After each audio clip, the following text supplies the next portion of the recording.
What is up, you guys? Good morning, good morning, good morning. Go ahead and throw those A's in the chat if you can hear me speak. Throw those A's in the chat right now. What is up, my team? Good to see everybody.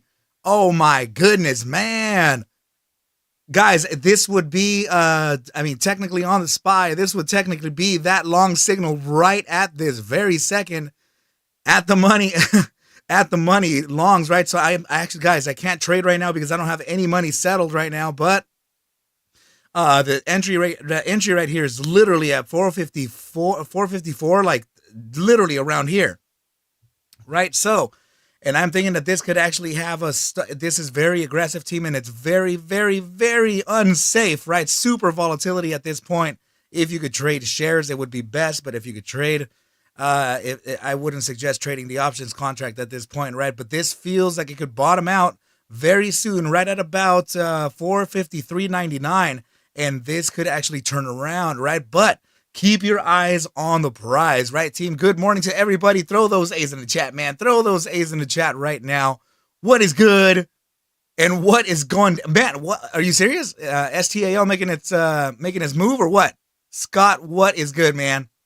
Good to see you here. Jeff, good to see you. Zen for life, what up? Hail Hydra. Rob Origin, my dude. So, Kitties Never Die, what is up?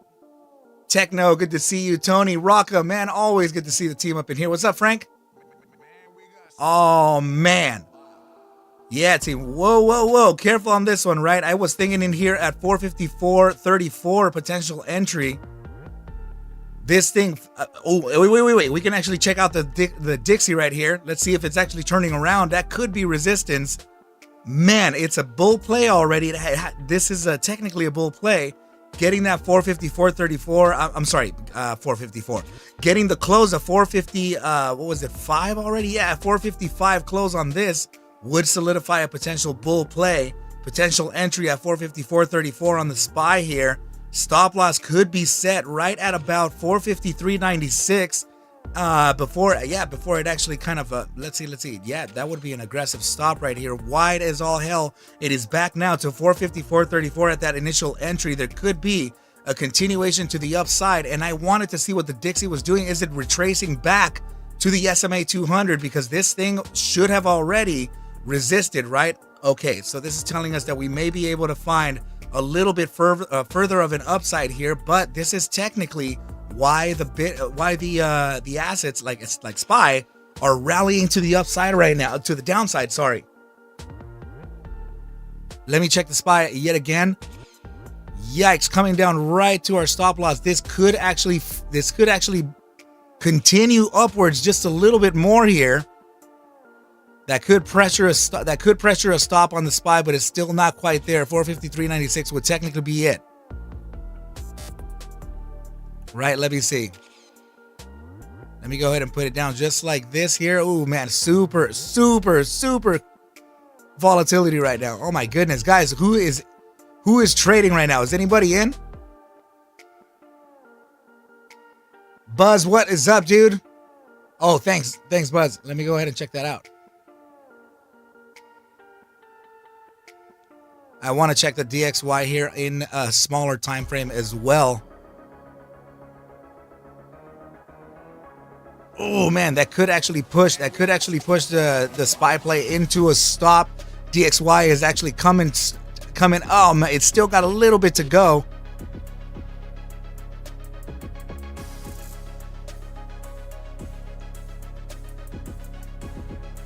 So using my strategy, you guys know that I typically enter about 50% at the target, right?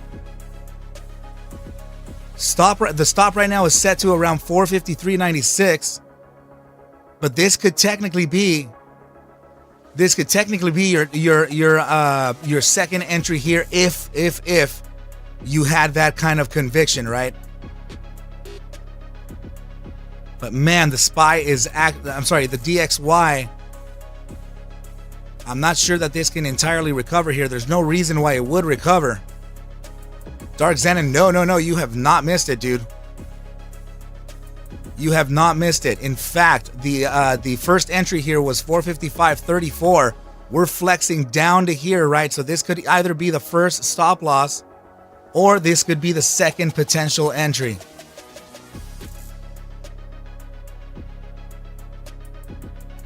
Yeah, Tom R, I'm looking for that bounce on the SPY as well. And it very well could be around these targets here. Let me look at the DXY. The DXY is on that 4 hour. I think that could be it. Maybe the EMA, yeah, it looks like the EMA 50 could be the one here, right?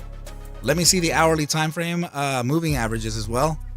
Damn, that SMA 200 is looking stupid juicy there too. That, blech.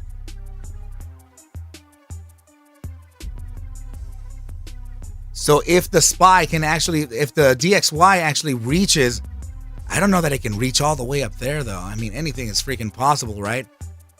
So, Buzz, is there a reason for this right now? Let me see. Unemployment claims.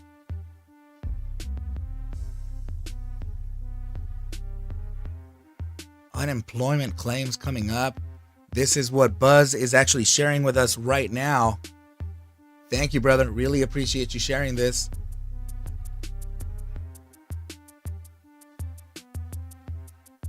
Let's see. Oh.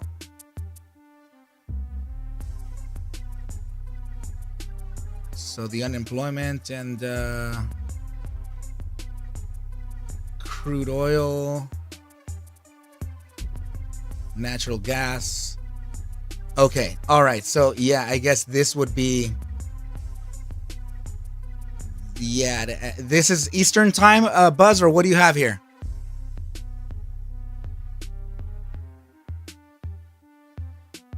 Lauren, I think we're getting close to that, except that I just feel like this thing could actually get a stop out here because of the DXY 4 hour SMA or EMA 55, I think. Let me see. Or the SMA 200. I forgot which one it was.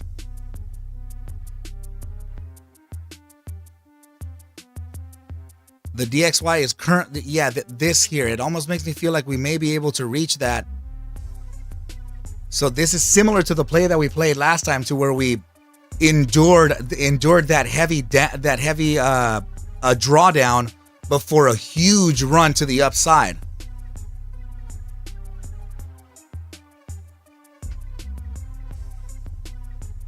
But DXY is feeling a little bit of pressure, and I can't really tell where that pressure is coming from. Let me see the linear regression on this.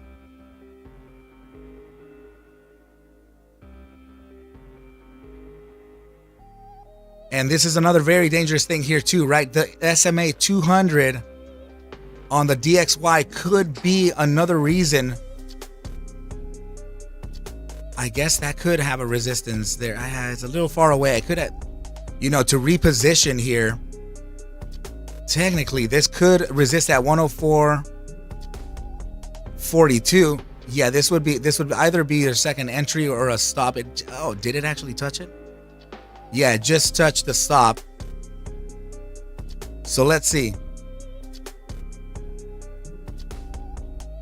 If we're getting that stop here, now that means that I'm thinking that this could actually make its run up here, and we could reposition ourselves. So the true entry here would not have been the 455.34. We could have entered here, possibly down in the next hour at this gap here on the 1 hourly time frame. So right here, look at this. If the Dixie does decide to run all the way up to the SMA 200, maybe.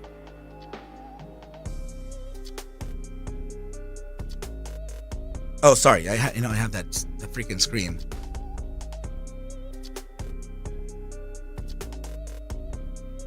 Yeah, well, I don't know that the dollar is actually going to face a complete up. Yeah, I mean, the dollar could actually run to that SMA 200, sure. But it would be a short-term scalp, because this thing is actually just making a series of lower highs. Origin is saying, Frank, is it really? Is it moving along what I said last night?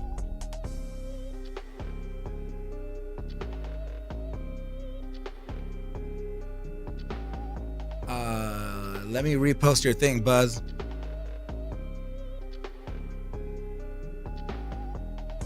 Oh my goodness, man. That's a lot of upside for the DXY. I'm not. Could it actually make it to the SMA 200? That would be massive.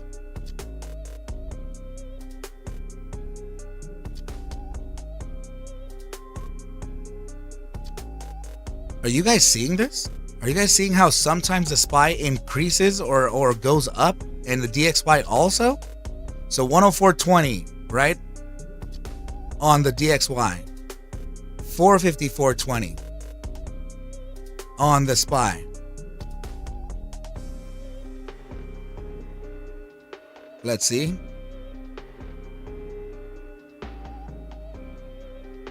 $454.29, 104, almost 21 now. See? 454.37, and now it's 104.21.3. It's moving up with it. How the hell? Oh my goodness, man! The markets are way, way, way, way topsy-turvy. Man. What a random turn of events here. How the hell do you have this correlated for a second there?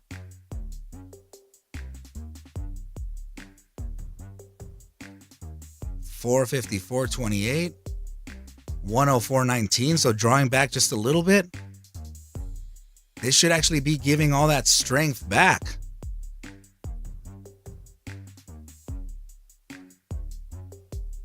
Yeah, that could be it. Buzz, that's a good thesis, brother.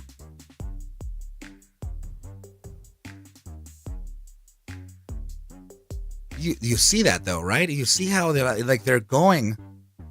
That's 454. That's 454.40, 41. Guys, if you were in at that 454.34, geez, I guess you're in the money right now. But this is a strange correlation. I would have never thought. And I would also, in this type of indecision, I know that it can rally hard to the upside, but I would honestly just be careful and probably exit the market here, as there could be further downside. If this thing just rallies out of nowhere to the upside, that I think could really push the inverse here even harder. Nvidia, lots of people were talking about Nvidia, so I would not doubt it. This is what I mean. So if you were slightly in the money at this point, 454.42, damn.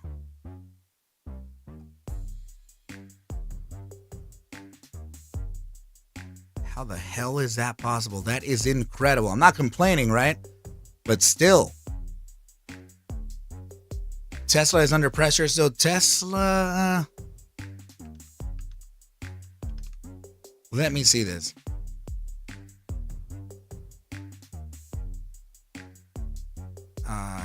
Okay, so Nvidia. Wow, look at that thing. Damn.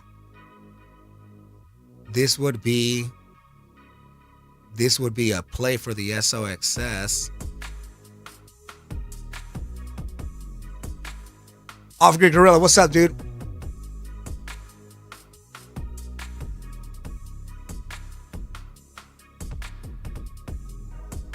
Oh, right. I'm gonna need to control that a little bit.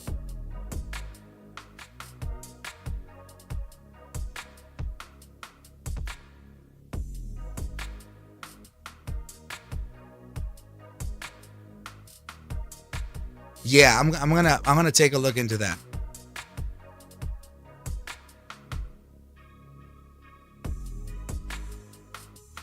Because to be very honest, I'm not I'm not fond of potential plays without a thesis. Like there's no. I don't like it to play out like that. Damn, stall moving up to our targets here.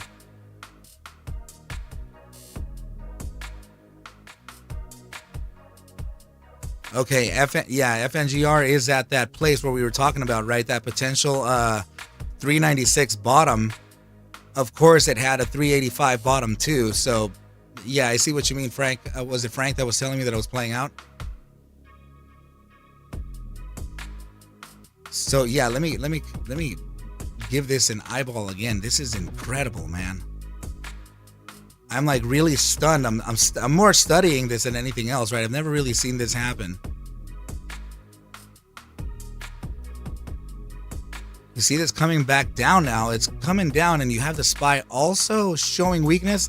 That's it. Yeah, I mean, Nvidia could be driving everything right now. So guys, what's the thesis behind Nvidia? What happened? Share with me your news. It says right here, 41 minutes ago, U.S. stocks open higher after Nvidia's earnings. What?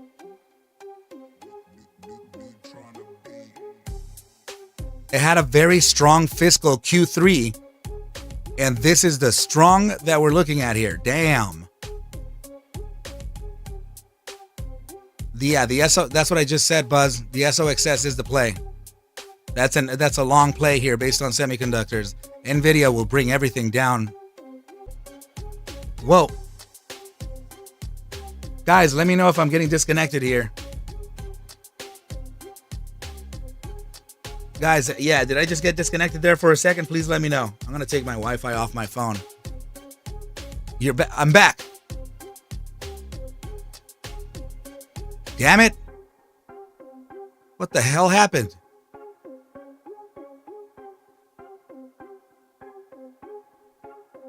Okay.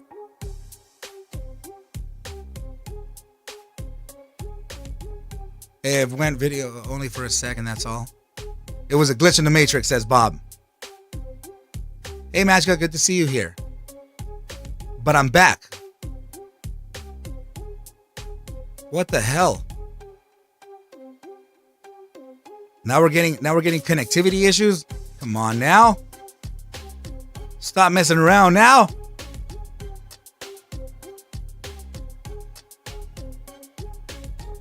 Lauren, what, you're about to do Nvidia calls? Dude.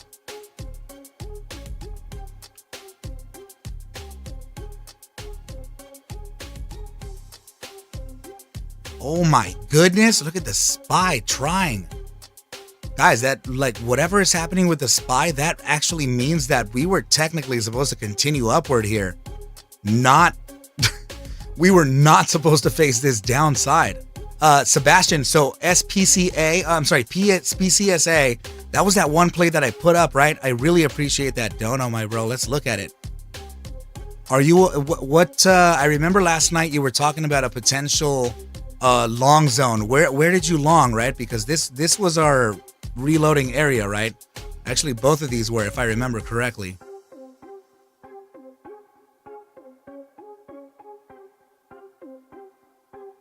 Yeah, Cryptic, that's awesome. And could it be a continuation of, yeah, guys, yeah, y'all let me know what it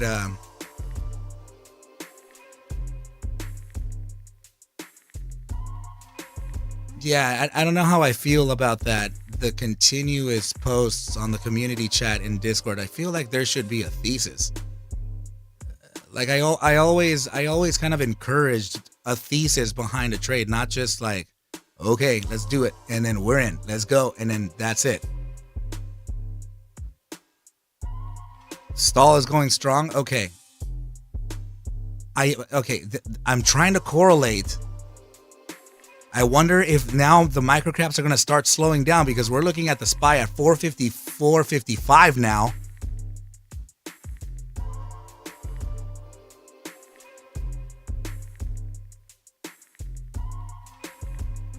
Right, I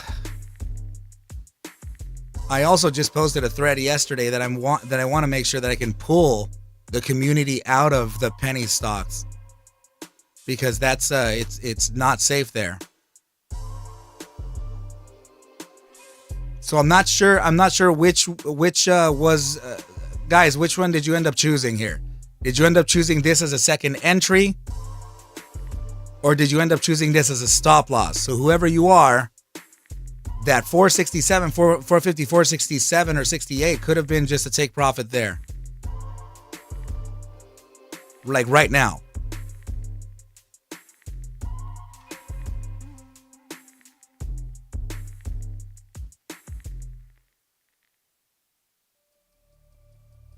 Oh, Lauren.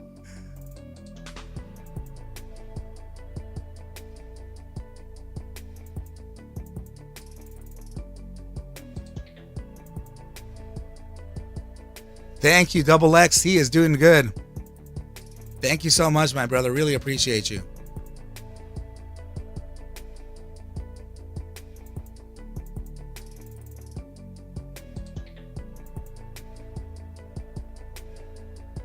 And yeah, now that we're showing this strength here, Lauren, I would expect there to be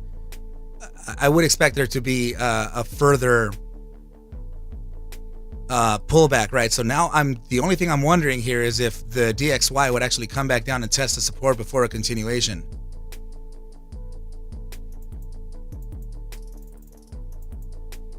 Yeah, agreed.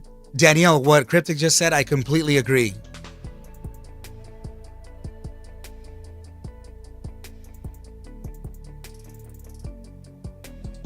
Yeah, you guys, this is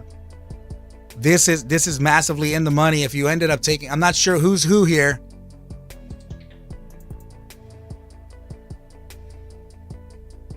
Tom R, I'm not the biggest fan of VWAP right now. And actually, if you were gonna use volume weighted average price, I would really suggest that you use the average price on. I'm gonna have to look at a PCSA for Sebastian and his other play, but I would look at volume weighted average price as an anchored instrument. Okay, so meaning that you would anchor it to the low of the previous day or to the low of the week. But that's the only way that I would probably consider using VWAP, as I do not see that as a viable strategy anymore. In fact, I'm studying a new one, and I'm studying the moving average on a 3-period of an ATR trail. So that's something I'm going to be introducing fairly soon. And we'll go ahead and see what the consistency is there.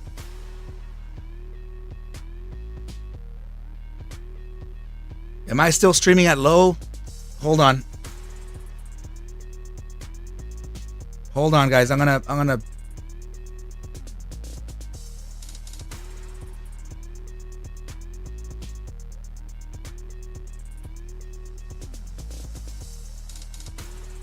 I'm going to remove more devices, just a sec.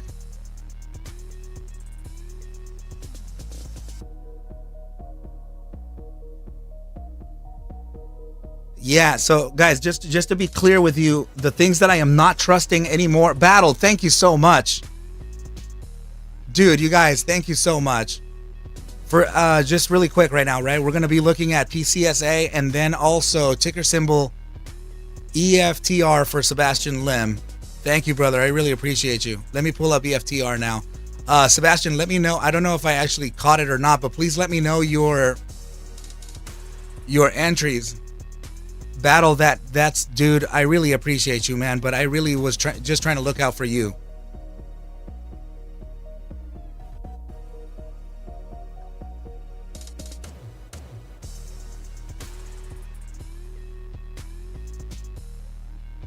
Dude, no way.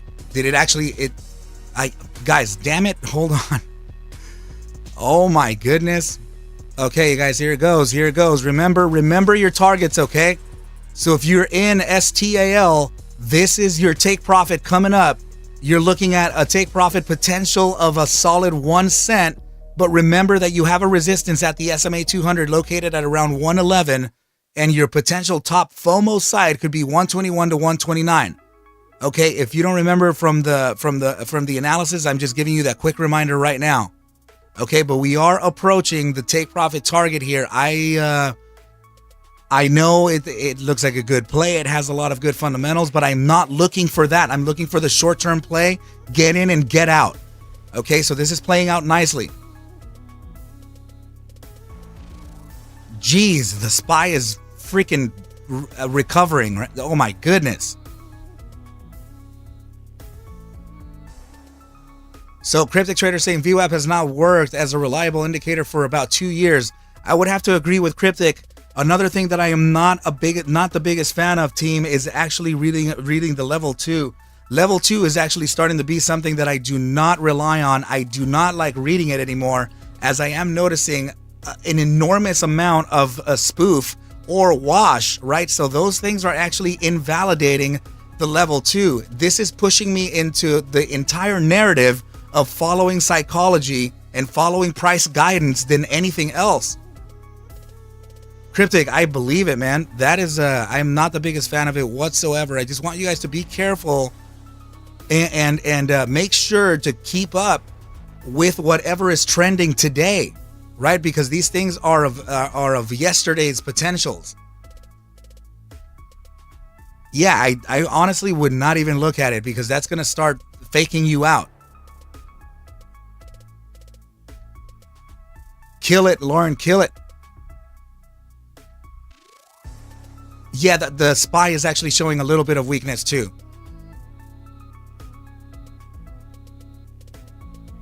Yeah, absolutely. Cryptic Trader's right. You can definitely use you can actually use the option. A lot of people don't know how to read flow on options, and they think that it could be a little spoofed there too. But yeah, options, using options as a directional indicator, yes, like flow, you could definitely do that. So now, Sebastian, has he replied to me yet? Stall 27% up. And which on EB, sorry, what was the other play? Let me go ahead and go back to that real quick. EFTR, right? Let me do that here.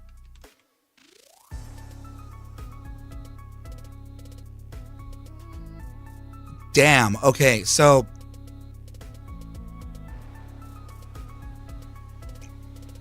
dude, Sebastian, I need you to be careful with something here.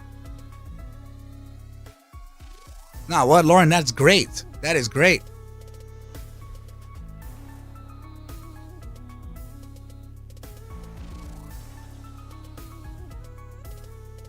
Yeah, look at. Okay, I'm gonna just warn you about something here, Sebastian. Please note this could be a macro breakout play, right?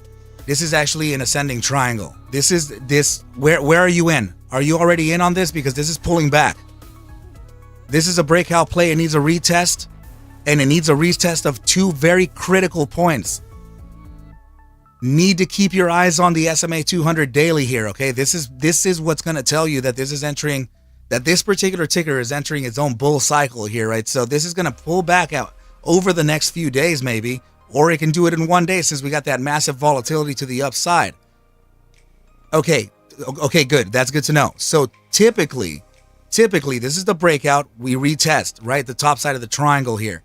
So now if it is going to be the candle, I guess we can speculate here, right? If this is actually the take profit candle, the first area of take profit, then, measure it from the top side of your triangle to the top side. This is indicating a potential top of 72.58. Take your targets like this, right? Center of the triangle, just like you always do. I know, I see you do it all the time. So let's see. This is your second target right over here. That's going to be a 76.12. And of course, the very back side of your formation, right? And that'll give you the lesser probability target to face on this, which could be 89.70. SMA 200 is right down here, showing lots of confluence, or actually confluent to the top side of the triangle.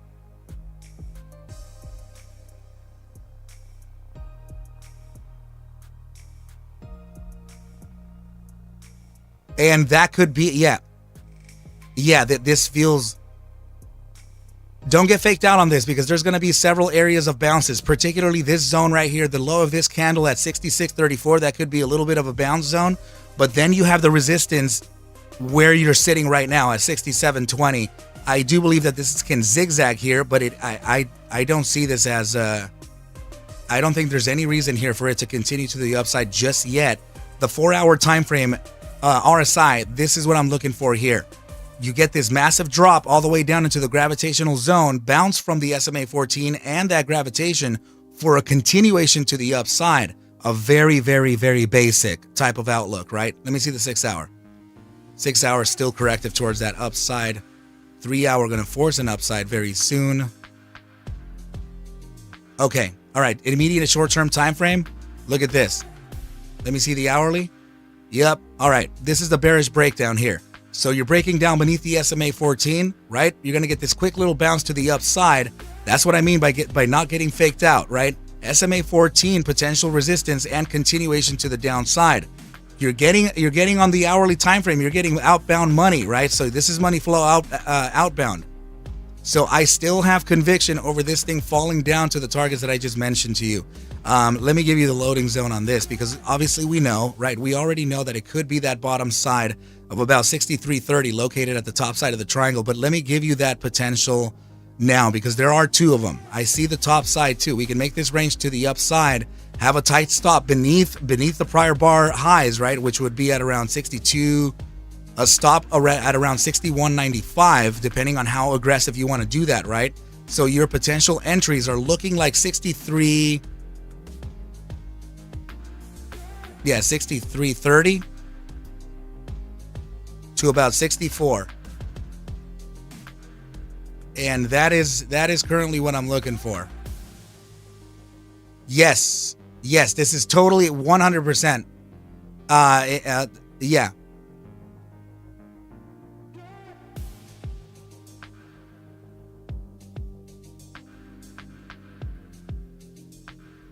Yeah, that Lauren, that could also be considered an opening range fade. Battle. So how did no. Danielle, I would not trade these assets.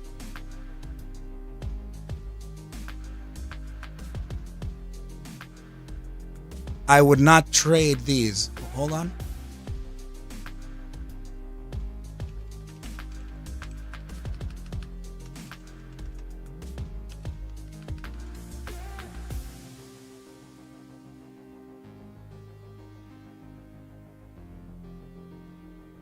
Okay, so let's look at hold on, let me look at the SPY. Damn, look at the freaking SPY.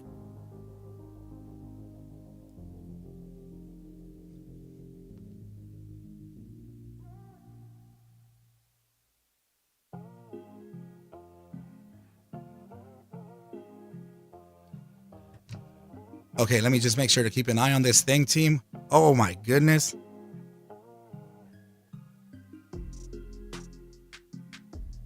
Holy crap, ASRE already faced the top side of around almost 38 cents. This thing it wants it, man. MVLS already touched 130 and now hanging at around the 135. Okay, so I'm going to look at PCSA now for Sebastian, but I know he's got time. Sebastian, I see this as you definitely having time because of a couple reasons. I mentioned this in a video. I mentioned this in a video just a couple times ago. And also, man, I forgot to put my damn thesis up. I went to my mom's yesterday, right? I forgot to put my coin thesis. But I want you to notice that the SMA 200 is up here. It's widely known, man, that the SMA 200 is just that the SMA 200. Yeah, I look at the freaking SPY, man. Sebastian, I got you, bro. Hold on. We're going to look at PCSA still. Guys, if you ended up getting those two entries down here, I would exit the market now. This is already, you are probably up like a freaking 150% or something. So if you are in, get out of the markets right now. Not financial advice, but this is the resistance, and it could very well break it. But I already feel like this is fair enough. We can go ahead and just focus on the next play. That is massive. Holy crap.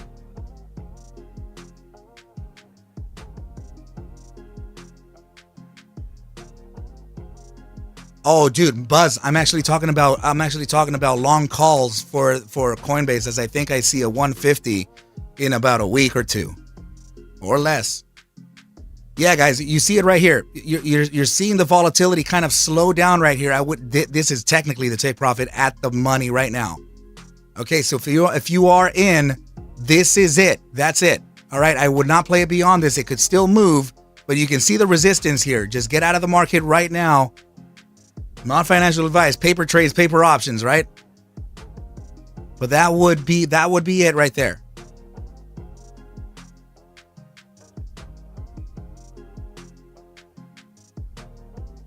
So I'm gonna pull up Battle. If you're still around there, I'm also gonna, just after I look at PCSA for Sebastian, I'm gonna pull up the visibility from what I told you last night. Let's see. I think it was this.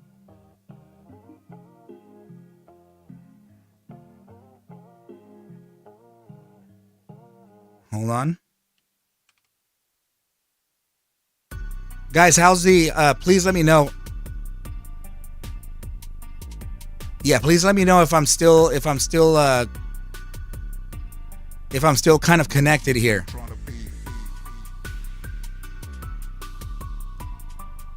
Okay. Damn it, man. Sebastian, let me know real quick. Do you would you mind actually me looking at NVOS for about 3 minutes, and then I get right back to you on PCSA? I'm asking because we were sitting at about 41.92 and we're sitting at 40.11 now.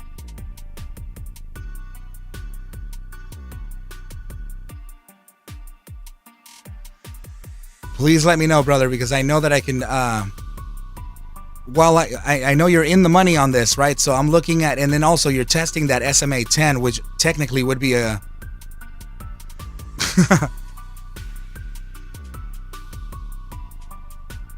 I know, Battle, I know, but I have some thoughts for you.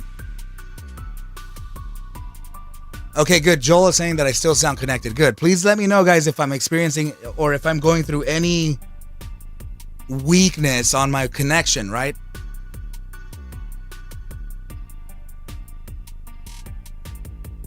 I gotta get Sebastian out of these plays, man. Oh, Origin, thank you, buddy. Okay, so just real quick, Battle. This is how I built my thesis, okay? I want you to pay attention to this, okay? Yesterday when I was with my mom, I just wanted to see how she was doing after her surgery. I noticed, of course, that there is a consistent regression here, right? It doesn't take a mathematician to notice this regression, right? So right down here, I'm noticing that I have a good support regression right down here, right? This was this is one way. Now, if I go ahead and show you something else, then this is going to display to you the second potential, right? So let me go ahead and do that now. Right here was the initial perspective. Before the triangle was this. Okay? Drawing that trend line there after a downside like this shows you a dead cat bounce. Okay? The dead cat bounce here immediately made this regression from the falling wedge line up pretty nicely, having two perfect contact points, right? That target can be acquired by taking a trend line, right? The very basics of trading here, just like we learned in the class, right? Take that trend line from the top side to the very bottom side. You apply this to the bottom side of the dead cat bottom, and look at where the target comes out, suggesting $1.30. Price action today, where did it go? Right? Let's go ahead and hover over this last candle here. Observe the OHLC right up in here, and you can see the low of 130. That is how I came up with my thesis that this would drop, that it would go up first to test the resistance at 148 to 151. Now you can see that the top side here was a 152, right? So we got that resistance test at the top, and it fell all the way down to the bottom side target, just like we said. right? So this is exactly the way I came up with my thesis. This is technically a bullish setup, but I am not trusting it. The reason why I'm not trusting it is because this is probably setting up a bull trap. Okay, how is that possible? 135, this area here could actually find resistance at about 145 / maybe even 147 over the next trading day. And then this area here, if it does not break out, because this is already 75 to the right here, 75% to the apex, that is the breakout time. If it does not break out there, this is going to be entirely invalidated, and this would actually fall further into the ground, and then you would actually start to see some real targets to the downside. I am thinking that this is just a retest of your resistance, so you would be looking at a 145 top to a potential 148, and this would probably fail. But the thing is that, remember, this is a bullish play. It's just something is making me not trust this, though, okay? I'm just gonna put it out to you clean like that. But every single target we spoke of last night definitely hit, with the exception of the 1 cent out of the money, right? We said 148 to 151. This thing came up to 148 or 152. Sorry, you got that 130 bottom and recovering as per expected. I am not trusting this, okay? And the reason why I'm not trusting it is one more thing, battle. All right, notice here that you have a bounce, right? You have this bounce here, right? We have to identify points of invalidation and inflection points, okay? You get this massive downside, huge FOMO, panic sell, right? Then you have a quick relief rally on this thing that could actually send price action to the nearest resistance, which was this prior candle, right? Now, when you dip all the way back down here and you set this bottom, right? It doesn't have to be any particular number of candles. You set this bottom down here, that is your inflection. Okay, this is a common thing on all across small cap, small caps, small caps, even micro caps. It's common around everywhere. Large caps, even mega caps, everything, right? So you get this bottom base here that serves as your invalidation point. So if price action then starts to break down beneath that bar low, that is not good. That is not good. That usually ends up telling you that this is a breakdown play disguised as a potential bullish play. So if price action retraces here, we're going to get a test of, technically, I will give you the overall range now, okay? This is going to be a 141 bottom resistance.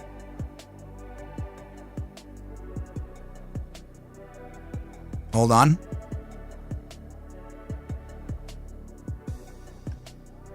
$148 top. Focus of 145.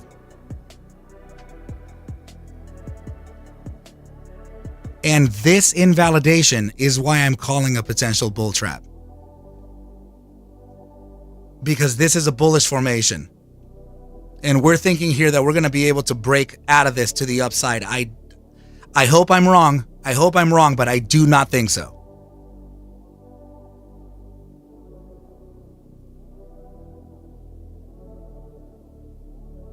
When you have time, can you look? Yes, of course. I'm not gonna stop looking at stall this whole stream, right? I know stall is actually making its nice moves to the upside. So please remember, if you didn't hear me, double X, I'm gonna repeat it here one more time. The take profit for this play is 1 cent, right? That is my overall take profit. Get the hell out of the market type of target, right? So now the next upside target that I want you to focus on too is the fact that we have the daily time frame SMA 200. Now, why would I say that though, right? The SMA 200 on a daily time frame marks off a critical resistance or support to indicate an overall bull market or bear market to that asset. Okay, so in this case, we're looking at the SMA 200 very close to that 1 cent. It's at 111. Okay, so there is a potential that you can get a wick all the way up to that 111, and in a discretionary manner, we could also see a potential 121 to 129. But my play ends at 1 cent. That is it. I personally think that that was more than fair of an upside here, seeing that this thing would then be around 800% up at that point there. So double X, if that is my, and also that's kind of like what I was seeing for PCSA. Okay, so I gotta get Sebastian, where are you at, man? Are you in here or no?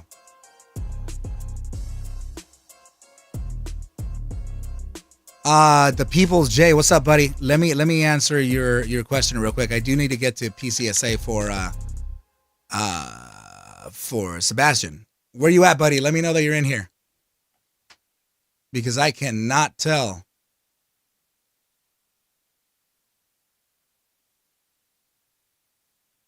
Let's see. Double X, love you, buddy. No problem. But yes, I'm gonna continue looking at it. We are not done. Battle, I'm telling you, man, if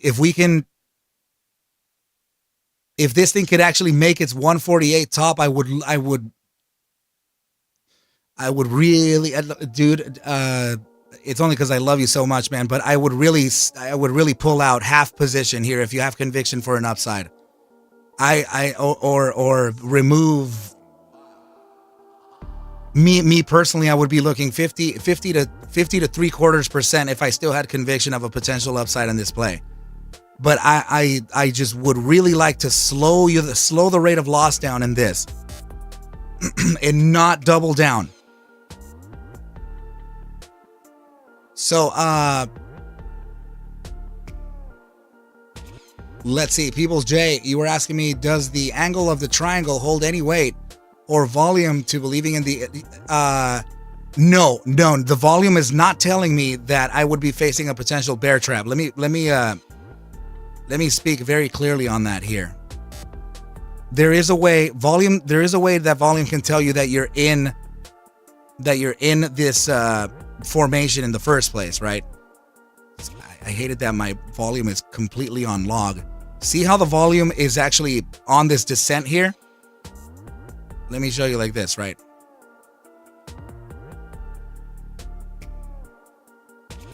See how the volume is actually doing this this downward thing here?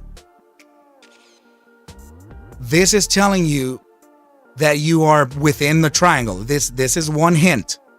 The next hint that'll tell you that you're within the triangle is the bottom test. This is the second test of the support, and with a bounce. So technically speaking, this is the validation of the formation itself. Typically, this formation tends to realize its breakout or breakdown nature based on approaching the 65 to 75% to the apex of the triangle, right? Very, very basic stuff. Very, very rudimentary, right? So this point here, this next candle here is absolutely the 70% mark, right? I think that I would be around 70 or 75% arguably. So this next candle would get us ready for a breakdown or breakout play. Technically, this is a bullish play. Battle, it's coming up like I told you, okay? Keep an eye on this, man. Okay, we're coming back up to there's going to be a little bit of a pullback here at this 141 because that's the invalidation resistance, okay? All right, so let me just continue real quick. Happy Thanksgiving, Danielle. Take care. I wish you would have stayed. The People J, no problem, bro. Just keep listening, okay? Hold on. All right, so it just touched 140, Battle. There's naturally going to be some resistance here. Okay, there. You're at 141.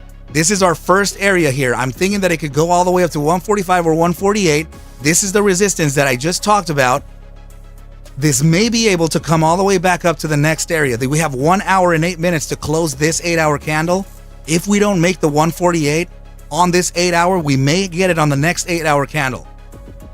Okay, so anyway, the People's J, real quick. The reason I think that this is a bull trap is because this is a bull play, right? You're looking at three potential targets to the upside here. The thing is I can't validate if it's gonna do it or not, right? So this is your first target to look at, 168. Second target to look at is going to be the center of the triangle, which is the most popular take profit objective here. All right, you go ahead and apply it to that same area there. I can see that it's at the 148 top here, right? That would give you a target of 182.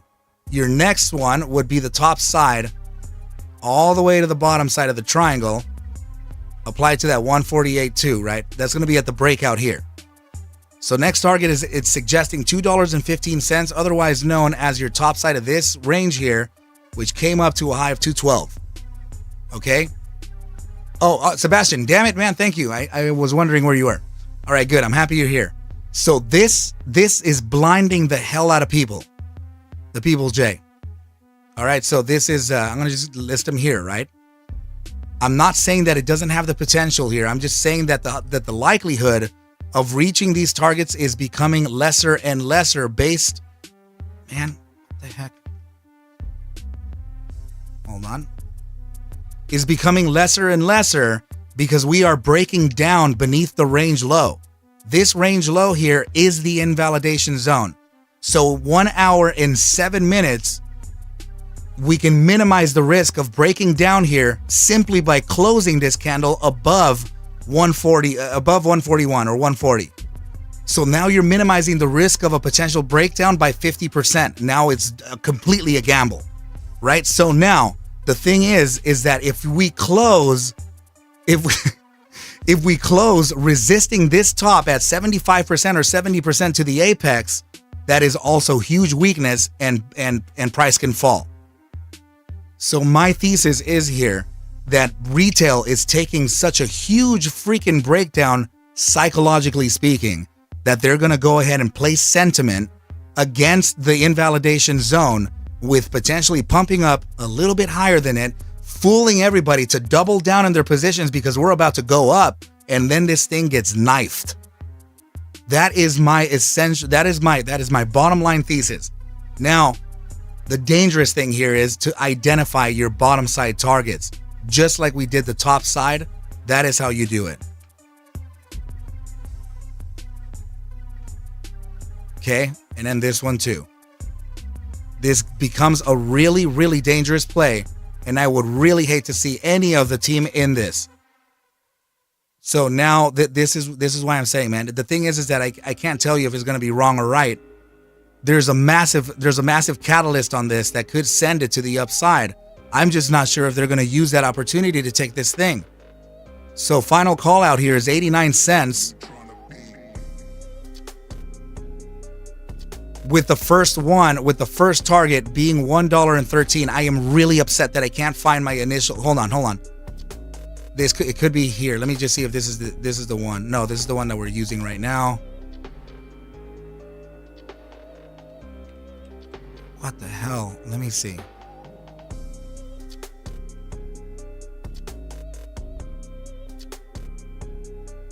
Was it this one?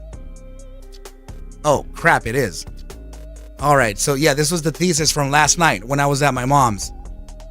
So I noted right here, this was, I'm sorry, man, I didn't have this earlier. It was better that I drew it anyway.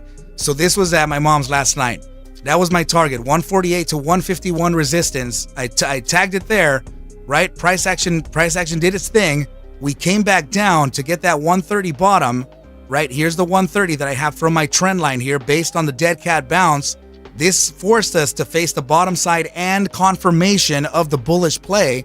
The upside here is the reason that we would get the top side of resistance from the invalidation and the dead cat resistance, and then a potential downside. Now, notice here that I just said that we would be dropping down to an area first of 113. Let's go ahead and look back in the original chart and point out what the hell 113 is in the first place. Look at this massive freaking candle pointing at the 3 spot 272 at 113.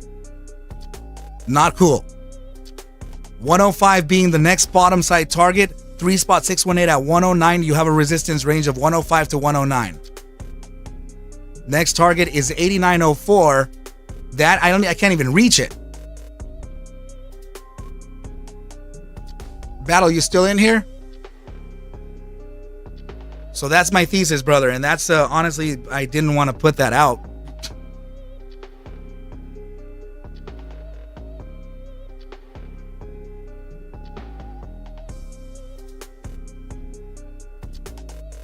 Bob, did you, sorry man, I know that I'm not looking at the damn play, but it worked out pretty nicely here. I definitely signaled everybody to get the hell out of the market right up here. That's it. If you did catch that exit, I'm very happy that you did capitalize on that. But please be very careful in the markets, team, as there is an enormous amount of volatility due to, guys, did you notice what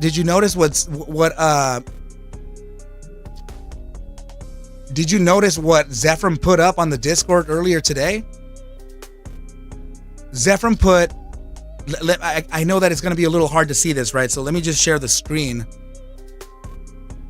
I know that it's going to be a little bit hard to, I'm just going to read it out loud.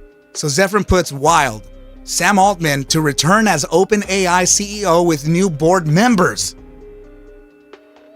In Spanish, you would say que sí, que no, y que sí, que no, que chingados pues. You know what I mean? It's like, what are you going to do? It's like, yes, you're no. You're like, what the hell? Right? You're mangling the markets all the way around. And man, if it's on purpose, that is hella market manipulation. Origin.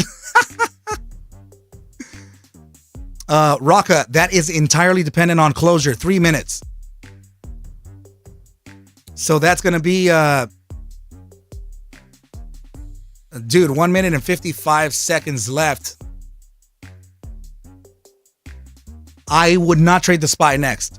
Hold on. Don't trade it. And the reason why I wouldn't trade the SPY next is for one very reason. We just broke the prior bar low. Although you have a closure upside of 454.32 in 1 minute and 30 seconds, sure, that could be a good reason to long the market here and get a resistance top at around 455.95. Okay, so, but I want you to notice what's happening here though. Okay, this hourly candle will now print a new lower high and you're getting a new lower low. So breaking the low of the prior bar, that's not a good sign for a continuation to the upside. It may be temporary and you may be able to capitalize on that, but my gambler radar is going off and I wouldn't trade the markets now. Please, what time? Hey Buzz, what time is that thing coming out today, bro? For the what was it? The unemployment, what was it again? The unemployment claims, I think it was.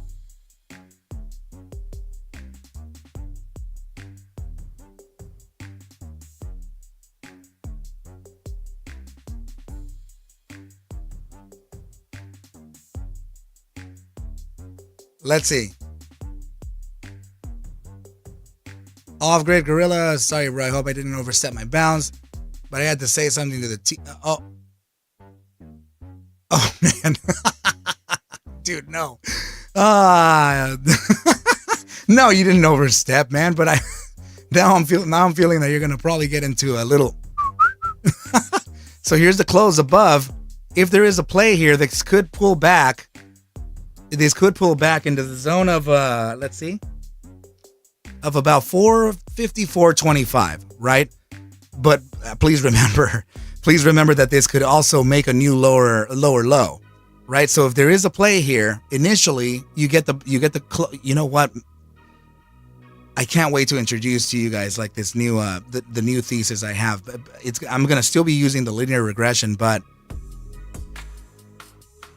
there's a few things that I want to use here. Don't get faked out on that, by the way. I mean, this, yeah, it very well could make its upside. I get it, but this is your resistance here at the top side of this range at about 454.62. Right, this is it here. So that usually faces a resistance and it'll pull back from there. But the thing is that I don't know how confused people are here, right? So in all technicalities, this should play back a retracement to 454.26, and then there would be a long play. So I can't tell that it's going to do that, and I can't tell if that's actually going to happen, but that's how I personally would play it. I would just wait for the pullback here, and then I would get long the market. And remember, like I always do, you enter 50% position first, enter in case of fire, you enter it later in case of a further breakdown. But to be honest, that's not a play that everyone does. Not everyone believes in a secondary entry, especially in scalps. Okay, so in this area, Raka, I'm sorry, brother. I just, I'm not a fan of trading the markets again this fast.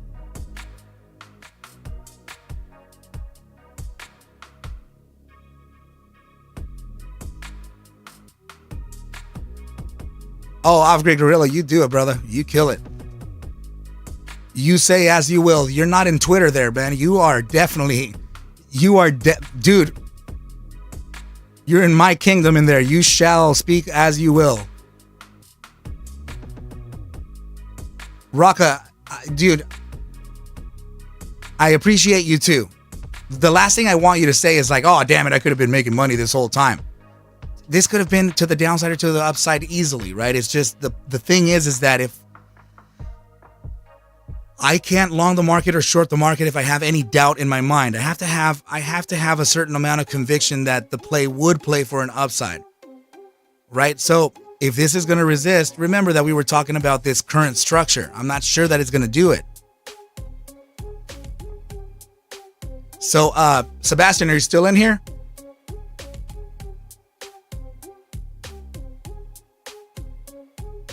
Off-Grid Gorilla, also remember that you have a mic. You can technically record your response.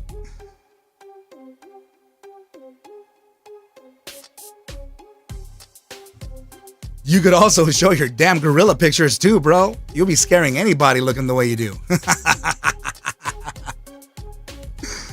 If you guys haven't seen Off-Grid Gorilla, that guy is a monster. He's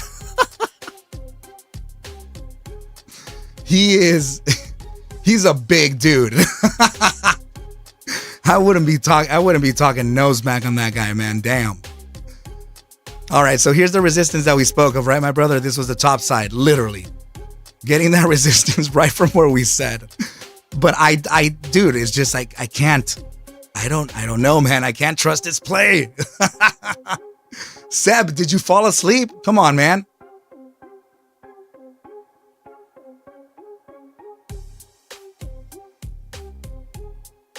So, Matt Jr. Crude fall 60 on inflation. Cool. Jobless claim. Matt, what, dude, what? I'm not selling cheap versus oil Russia. Matt, I'm sorry, dude. Can you clarify what you're saying there? I like could barely understand what you're saying. I know. PCSA, yeah, we got to look at it. Yeah, brother, Raka, I don't mean to hold you back from freaking making millions of dollars, right? It's just like, man. I feel bad because I would hold you, right? But it's just, dude. Trust me when I say that a lot of times people say, Arca, this, especially Sebastian. He'll be out there like, Arca, this play. And I'm like, dude, it's a micro cap. And I mean, technically speaking, the play should do this and it should do that. But there could be a trap here. And then the thing rips to the upside anyway. Right? And I'm like over there like, oh man, dude, I'm so sorry I held you back. And he's like, no, man. He's like, don't ever be sorry you held me back. He goes, you just want to make sure that we're safe in the markets. Teaser, what's up, buddy? Dude, oh my goodness, bro. Other than the massive killing that whoever just did here on the freaking SPY, ASRE is continuing its little silly higher highs now, right? Actually, did it already? Wednesday, it went up to, it went slightly below the 38 still. Reaccumulating here, ASRE feels like it's going to continue to the upside. I was surprised to see that AZ is starting to make a move. People are telling me that my play on CLNV worked out too. I'm going to have to take a look at that. I'm going to reply to somebody. I mean, literally, this is what I'm seeing here. Let me show you the screen, right? So I just noticed here that user Raining Fire said Arca Bulls calling it CLNV, and this is from 3 days ago. I think I put CLNV Golden Crosses in, and there could be a pullback for a continuation to the upside. So I'm wondering, I mean, the first pullback already came down, right? So I think that could have been this candle here at 436 or 435. I remember speaking about the 435 bottom, right? So, and then I think I spoke about a potential zigzag or something. I'm not really sure how I need to go back and look at my notes, right? But CLMV apparently.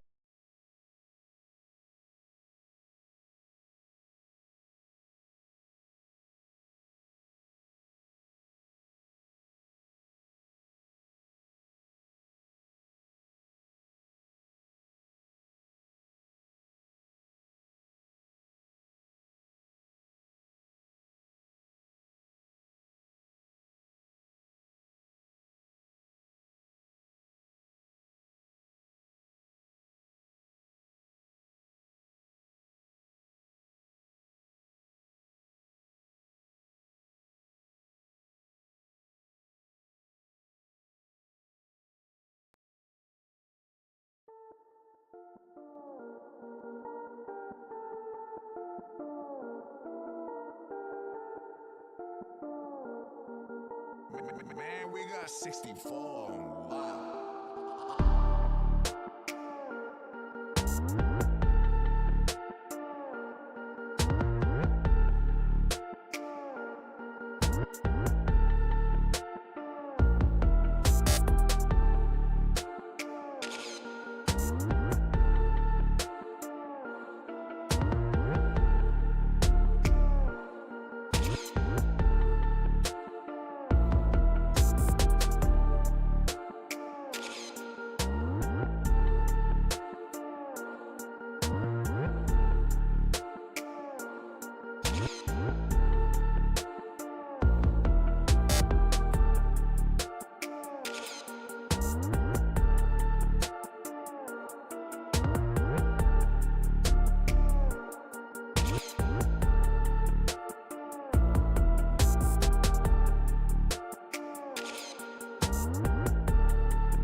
Man, we got 64. Wow.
Neutron the beat.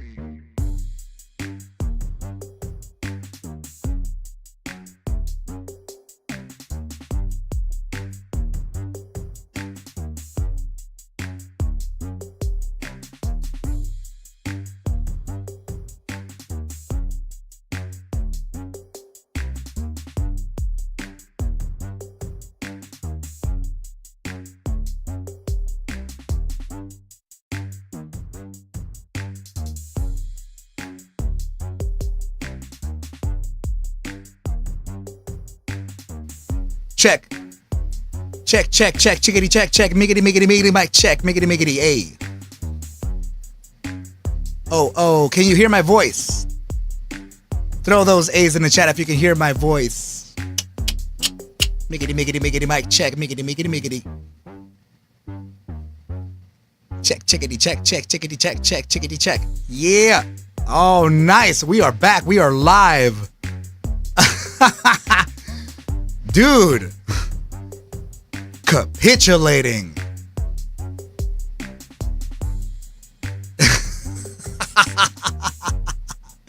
Arca moving his hips to the beat. Sway. Dude, man, I'm back. I'm live. Oh, goodness. Dude, that was just terrible. May your butthole rest in peace. Oh man, this thing is reaching it. Wait, let's see. That was the high of 94. Wow, it's already getting there. Spy gonna rip or what? All my damn settings are all reset again. What do you mean coin is gonna do it? Oh no. I wouldn't count on that on the spy ripping just yet. No. This thing is now, I mean, it's still 32 minutes away, right? It just got the resistance top of the regression band, so this technically would pull back all the way back down to here. So let's just wait for it. We can't make these decisions now. But wait. I remember. Damn it, Sebastian, are you still in here?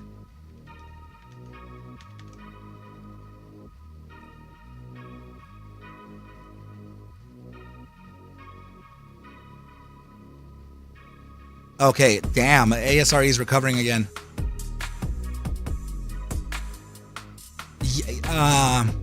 Yeah, no, Lauren, that was my play from yesterday. Damn it, man. That was I spoke to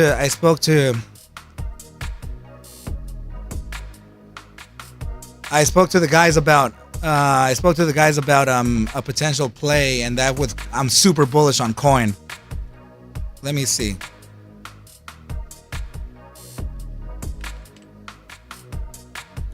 Sebastian, are you in here, buddy? Let me know that man, I know that it's probably freaking 700 in the morning over where you are, bro, but I want to know that you're still awake.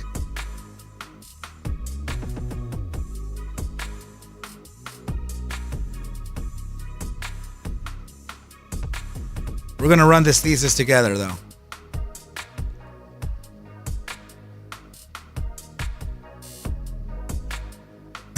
Jalapenos? Dude. Lauren, don't let your capitulate button touch you, bro. Come on. Dude.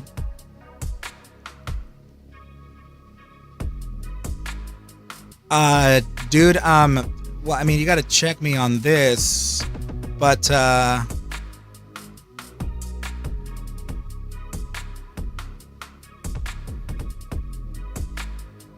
dude, I think this is, damn, no way. Steve Mertz, stay away from AMC forever. All right, check this out, Cryptic. I think I got a thesis in line here. I mean, first of all, it's a stupid inverted head and shoulders on a 5, right? But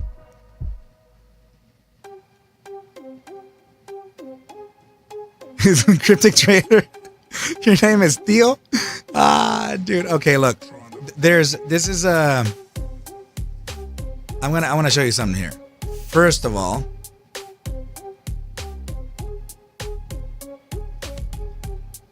First of all, I think this could be a bear trap. Okay.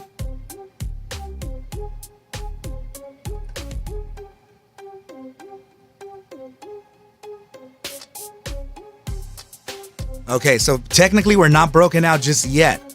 This is the 5-day. Oh, dude, that's really good. So the 5-day time frame over in 4 hours 29 minutes.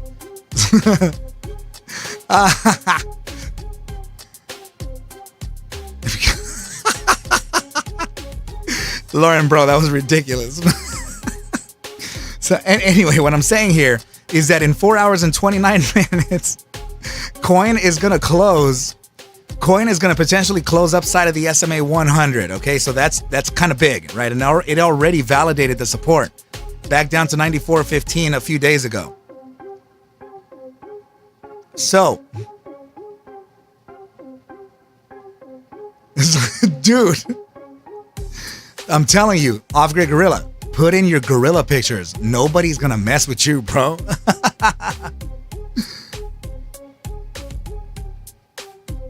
Right? So you're playing that right now? You're up $2? Hell yeah. I think Off-Grid Gorilla straight up is in right here. I think he entered the market on like I don't know how many freaking calls. Yesterday when I mentioned it, he was like, "What? Arca's bullish on coin? I'm in. Let's go. No matter what, no matter questions, no pullback. I don't give a crap. We're going." Damn, is SPY gonna do it? That's gonna rip. Yeah, that's gonna rip here. It's gonna rip coin to the upside, right? So we're looking at a resistance at about 115.63. Okay, so this is what I'm thinking here. Okay, bear with me because this is gonna be this is a complex little crazy freaking silly play. All right, let me bring up the SPY. I want to make sure that I can have the SPY up in the business. I want it up in the mix. Julius, stay away from AMC, bro. The reason AMC is ripping right now is in sympathy to the broader markets. There are several other plays you could be playing. Oh man, don't get fooled by that, okay? Don't get fooled by that, bro. Okay, that's good. That plays tricks on people, man. Dude, I'm gonna create AMC the horror movie. All right. So just hold on, okay?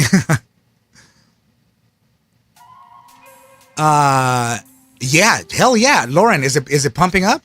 Binance is a $24 billion cap. That hell yeah.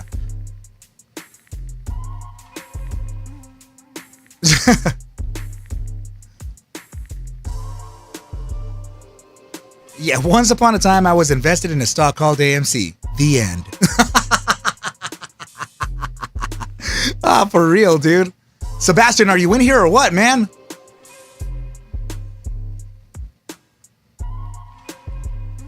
People moving their money from Binance to coin, so technically it's just going to be in the same place. Okay, all right. So let's go. Yeah. So now that I see the strength in the SPY. Oh, right. I'm sorry. I was going to catch the resistance. Let me see where the resistance is though. Let me go up to the macro time frames. I need 5 day. That's right, team. 16-week mentorship. ArcMastersCourse at gmail.com. Quick little shield for you there, right? Where we will teach you things like candles and statistics. Oh man. So resistance on this, let's see. I want to know where it is. Could it be the monthly? Get out of here. The monthly, damn. No way. The freaking monthly. The monthly is, damn, dude. How the hell is this not a bull market? Like this is ridiculous, man. Crazy upside. Okay, so here's the resistance, and it's very close to the gravitational zone. It might not even work. All right, so now let's see what can we pair that with. Let me get rid of the drawings here, all that convolution here, right? So yeah, there could be a top side of about 459.61.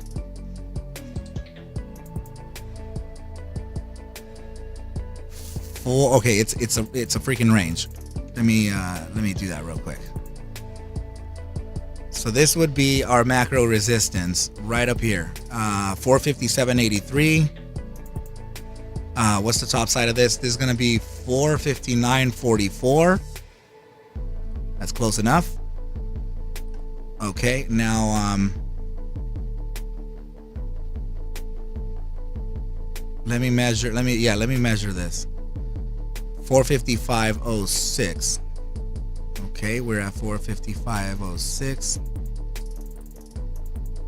Yeah, this thing could still go another point to the upside. Wow. That's really big. Okay, so now let me look at coin. Let me see this on the... Yes, it is. Oh, dude, it is very much correlated. Hell yes, it is. Okay. All right, so this team, you got to be super careful here. Super careful. I personally feel like I would not be playing this until we get the breakout of this potential triple top. Okay, so if you're already in, I would actually like for you to watch out for the monthly target down, the monthly high of July, right? So that was a high of 114.43. Damn it, I hope I'm not throttling. Okay, good. 114.43. Close enough. To the top side of this month, which is the July of 2022. No way. Both Julys have their highs. So now we know that July is actually a pretty good month for this thing. And that was the high of 116.30. Damn, all kinds of information is displaying through this. Okay. Yeah, I would really like for you to start watching your target, your take. If you're in right now, I think you still have massive upside to go. Still another 7, 8, 9, 10, 11, 12, 13, 14. Clean another 7 points to the upside. Okay? So if you're gonna get this massive upside here, what's up, Shake? I would really like for you to watch your take profits if you're gonna do a short term here beneath this March 2022 low. Okay, why? Because there's gonna be a lot of people to take profit here. There's going to be a lot of people trying to take profit right at this point of 114.36, but because this is the prior high, right? This is the prior bar highs.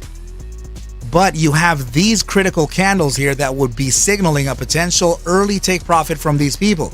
So maybe a 111, like 111.50 to 111.80 in your discretion, and whatever your discretion is. Tom R.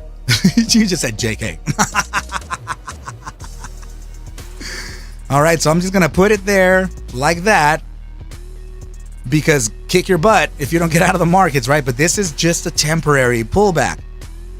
If you're long on shares, this should not matter, right? Because in all reality, we would just pull back to the nearest weekly maybe high, right? So that would be,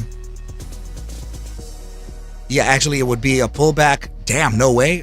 It could pull back to $100. That's a gap here. Holy crap. I think that was already the validation top. Okay, so I guess it would be a range. Yeah, there could be a pullback here to 103.83. Okay, it is very confluent there. So I have to put the downside target no matter what. But I'm thinking that I'm biased towards the 103. Yeah, 103.83. And I have to put the bottom side there even still. 100 with 35 cents. That's a no-no zone. Okay? So, yeah, I think that there could be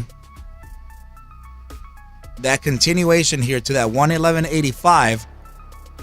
And then with the potential touches of 114.36 to 116.27.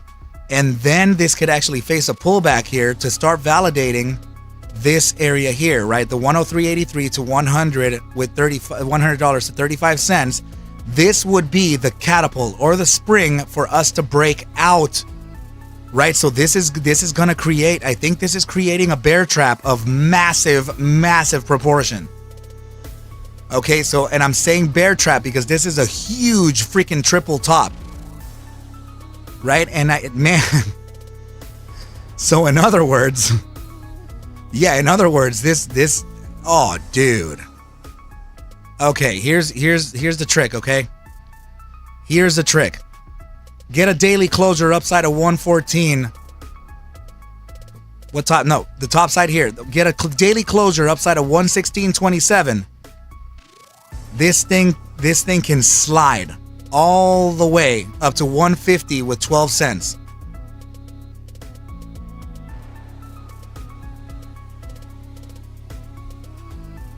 Damn.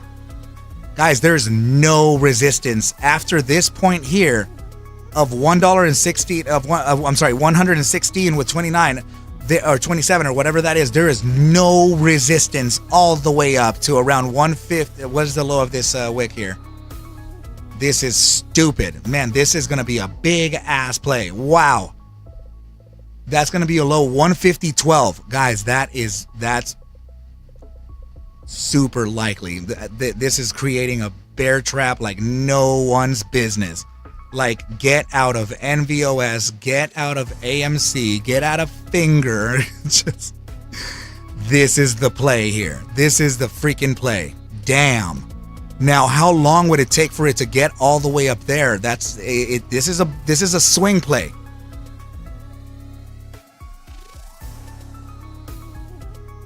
Juan Pablo, is that can that be Sean? Can that be like John Paul? All right. So in my personal take, I would let me get rid of volume for now, and the moving averages, and the LRC. Right? What I personally would do, right? Because I'm not as aggressive as Cryptic or Off-Grid Gorilla. They're very aggressive traders. So in my case, because first of all, remember that I just funded my DAS Trader account like this morning.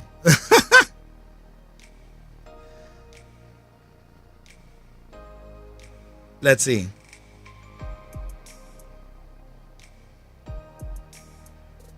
Hold on just a sec.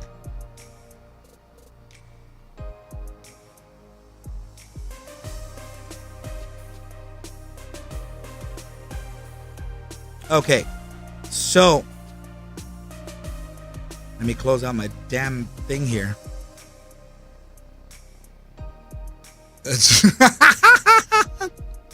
You don't be talking about nobody's mom in here. Hell no. No. We don't do that. We don't do that. It's going to be Arca, then Theo after that. Then it's going to be Off-Grid Gorilla on you, man.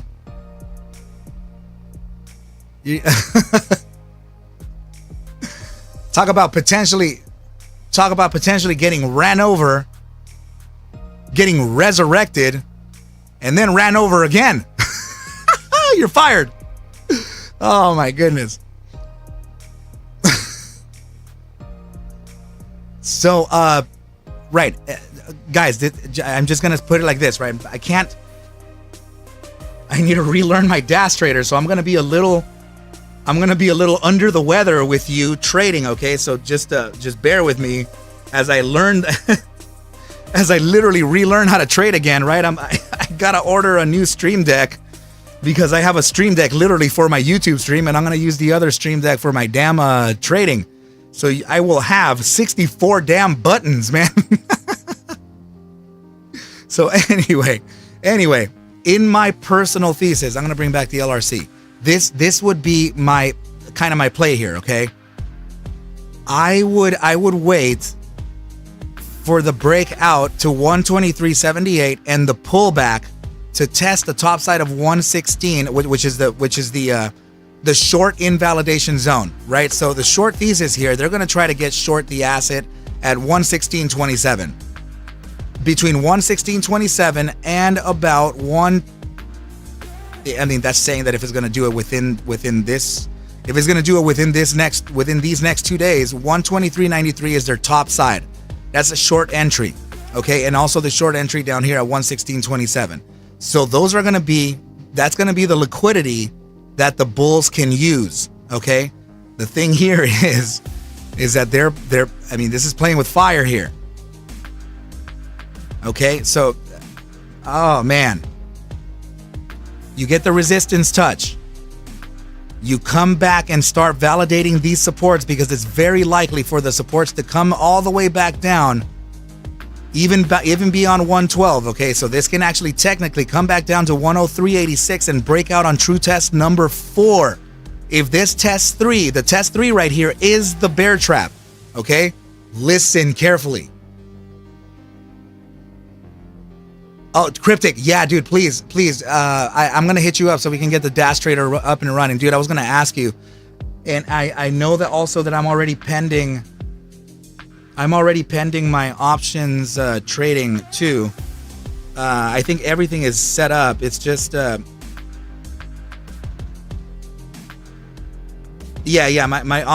options and futures trading is pending. But everything else is approved, and I am also, it looks like the money still hasn't reached. It's all good. So wait for the pullback from 123.93. Then we have to start testing this area here. We have to have, I mean, the play is very simple here, is to wait for a daily closure above 116.27. So waiting for that daily closure upside of 116.27 would probably be our area to get long the market. Okay, so if we get long the market, Buzz, I'll look at XRP. So if we get long the market, say for example at 116.27, our play to the upside could be around a 30% gainer. Okay, so I'm actually looking at potential options contracts there, right? So it would be almost a 30% gainer to the upside. So that would be stupid on some month out or maybe even bi-weekly options contracts. I don't know what, I mean, I guess I could do the December 8th, but that's really cutting it close. I know that I can get the biggest bang out of the closer to, I don't know if the bigger extrinsic is going to be better for me or than the shorter extrinsic, but we'll make that decision later. Okay? So this right here, if you don't have the capital, right? If you don't have the capital to trade shares, because we're talking about a $100 asset here, we're literally at 107.35. Then options contracts are going to be the more riskier play. But you'll probably be able to weather the storm a lot better with shares than you would with options contracts, but it's not impossible. Okay, so that is what I'm thinking here as a safer play. The play from this moment here of 107.28, I don't know that I would do it with calls, right? But yeah, I'm expecting a resistance anywhere between 116.27 to about 120, where we spoke about 123.63, and those would be your take profits. Okay, this is where shorts are going to start piling on, and this is where bulls are going to start preparing their potential entry upon reclaiming the inside of this wedge, and then testing out the test number 5. Remember, test 1, 2, and 3, that is your capitulation signal, right? But if this thing reaccumulates here and gets test number 4, complete invalidation of the bear play, and bear trap is in motion. Okay, so that's gonna say we would be using bear liquidity like nobody's business.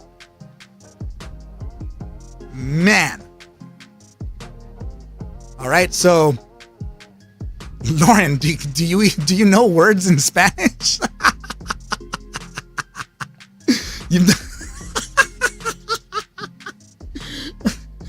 Dude, that's Lauren, you know that of course it would be the first words you learn, right? In another language, it would be the Spanish. It would be the bad words. Man, I know so many bad words in Armenian.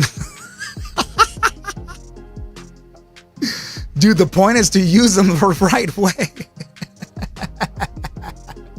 I'm almost curious just to see what the hell you know. I'm gonna get flagged over here, man. Dude, that is funny. You just made my day with that, man. That's damn. Okay, guys. So it looks like, dude, you totally threw me off. It looks like we got the resistance right now at 414, right? That's getting a little too close to the damn wedge here. Oh my goodness. There's a stray cat that visits me for food, And I call him pendejo gato. You gotta say it backwards, bro. You gotta say gato pendejo. It's in Spanish. Oftentimes it's not literally translated. It's backwards, right? So you gotta say gato first and then that word. Este pinche joto me quiere ganar en español, dude. I Lauren, do you really know? Dude, let me know the words you know, bro. I want to know. They stayed with you forever, but dude, how? Okay, so rate me this. Like, what are you? Are you in any way, shape, or form a brown dude? Are you Hispanic or Latino? In any way, shape, or form? Okay, so let me see. Yeah, FNGR, I can't believe it, man. Getting that top boy. Origin, you know very little Spanish. Oh, so you are saying that no, you're very white. Dude, let me know the words you know, man. Come on, like snowflake white. Dude, no prejudice, and it does not matter, but I want to know the words you know. Post them.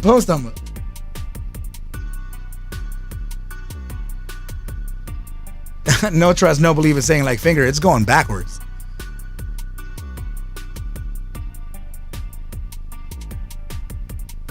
The stray cat. Dude. Oh, dude. So, Origin, you're not snowflake white.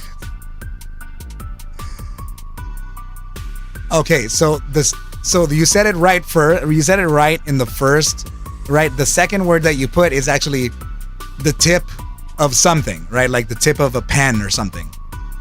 Like when you say I want to sharpen a pencil, like quiero sacar punta, you know? So that's with an A, that's with an N as in Nancy. Okay, so dude, that's funny. Let me go back on the spy and see what the heck is going on here, because we're about to enter the low contraction zones. Lauren is an Asian woman, dude. Big JR, what's up, dude? What was the other word? Damn it, hold on. Okay, so you gotta put DE, you know.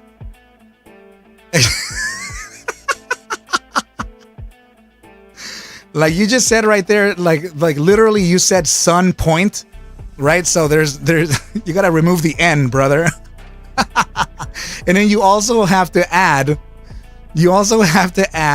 DE in between hijo and that word, right? So you have to put and then the way that you pronounce DE is like you would the, but de, okay? Hijo de. Okay, so that's how you do it, okay? So you put hijo de and then the word, but without the N. And that's like saying like son of a bee, right? Something like that. Dude, that's ridiculous. That's so funny. Oh my goodness. Right, because in Spanish, Big JR, what was the word, man? Come on, tell me. You said it was the other word you knew in Spanish. Guys, go ahead and type in the bad words that you know in Spanish. Let me hear the bad words that you know in Spanish. Everybody just put them in the chat right now. Who asked for that? Right? Who asked? Right now that we're entering the high contraction zone and we should not be trading the lunchtime ever. Right? So go ahead and let me know what bad word you know in Spanish. Please go ahead and type it in the chat right now. This is made for a good laugh. Abre un curso de malas palabras, says no trust, no belief. Really teach them? Okay, all right, kitties never die. You said it right. Nice. Origin, that is the love of the king. You just said love of the king. Okay, so Steve, you got to put TU and then space.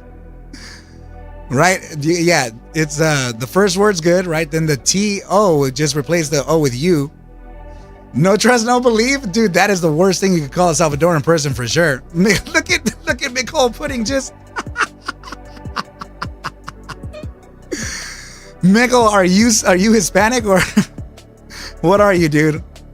Rosie Gray Glasses just straight up said, ¿Dónde está el baño?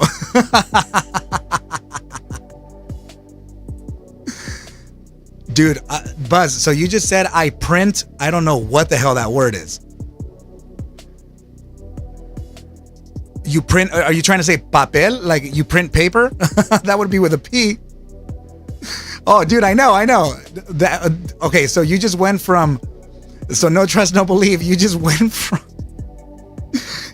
from proper to improper, right? Like anus. Look at Lauren. He's saying, yes, I'm learning good stuff now. Jeff Nielsen, you gotta replace the E with an A. And then it would be the right word, right?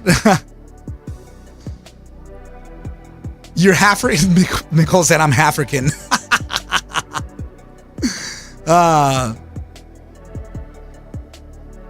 Dude. So Big JR just said, where are my bone fillets? So Buzz, you got to put L at the end of the, so paper, yeah, papel, right? So that's Papel. It's really similar to English. Lauren Wood, that's right, bro, mamon. That is good. So kitties never die, vato, that just means dude. Right? That's something that I would tell Cryptic. I'll be like, ¿Qué onda, vato? You know what I mean? Like, what's up? Let's see. Lauren Wood is saying que te jodan. Dude, oh, okay. Was whoever you learned that Spanish from, was that a Salvadoran person? Kitties never die. Oh yeah, I forgot. Everybody forgets that one apparently. Origin dude just went pinga grande. Dude, I can't even tell you another way for you to say it actually really good. Spell the word socks, but with a Spanish accent. Like, spell it in like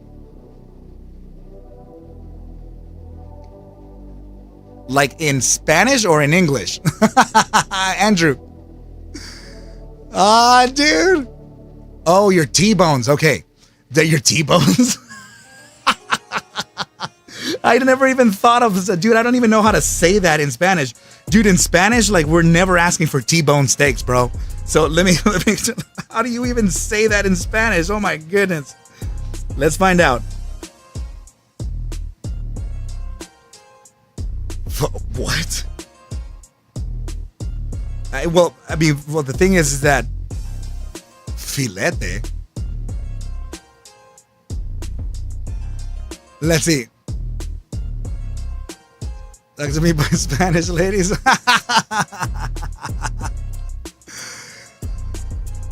That's double X. That's actually very Puerto Rican. Yeah, that's right. Origin got it. It's bistec, right? But that, honestly, that also just means like carne asada. So,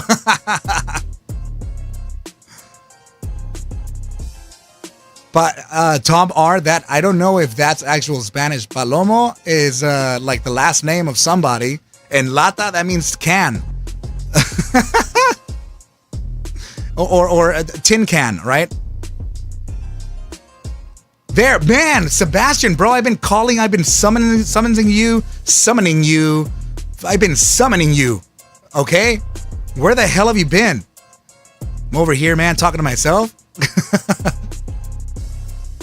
Sebastian, did you fall asleep? Be honest.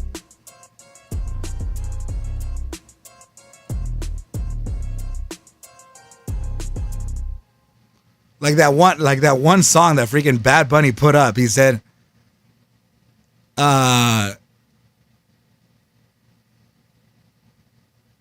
so he goes, how did he say it?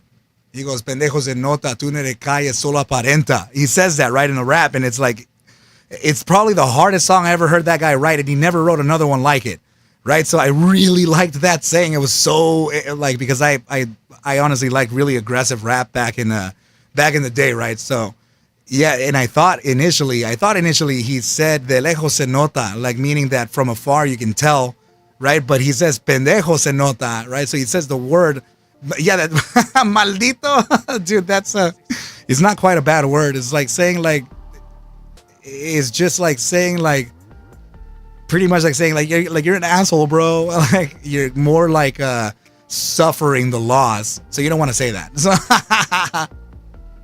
más cerveza, por favor, caballero. Tom R. That is right, bro. Una so okay, quiero una nalga. So no trust, no believe. And carna, in what language would that be? Carne is meat. Andrew's saying it's phonetic. Oh, you mean for like it's kind of like when you say like I'm gonna type it out here in the chat, right? So like if you were saying this, right? Look at the chat. Is that what you mean? Dude. Guys, dude, yeah, I know the spy is it's gonna be shifting all kinds of weird stuff right now, but don't trade right now. Okay, this is lunchtime. We stay away. This is the quiet period. We say no mo trading for now. Andrew, is that what you meant? Look at my chat. Look at what I typed in there.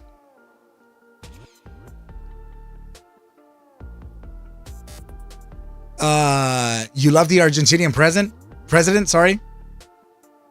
Yo, yeah, so I was telling you that one song of Bad Bunny, he says, pendejo se nota, tú no eres calle, solo aparenta, right? So that means he goes, I'm just gonna say it for lack of better words, he goes, like dumbass, we can all tell that you're not from the streets, and like, you know, you just front, like you just act like you are.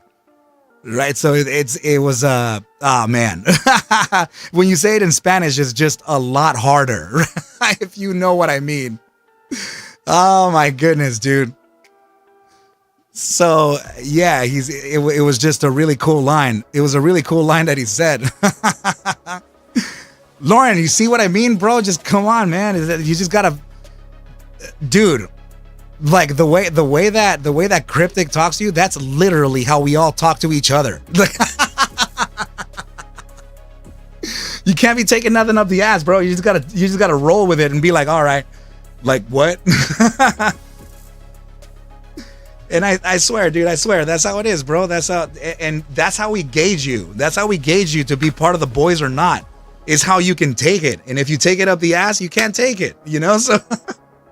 It's not saying that you gotta take the pressure. It's actually just saying, do you have it? Do you have it? Like, can you be part of the boys? Dude, everything about the Latino race is that. It's like we're always testing somebody, right? Even when you get into the damn gang, we gotta beat your ass up to get in. Oh my goodness, dude.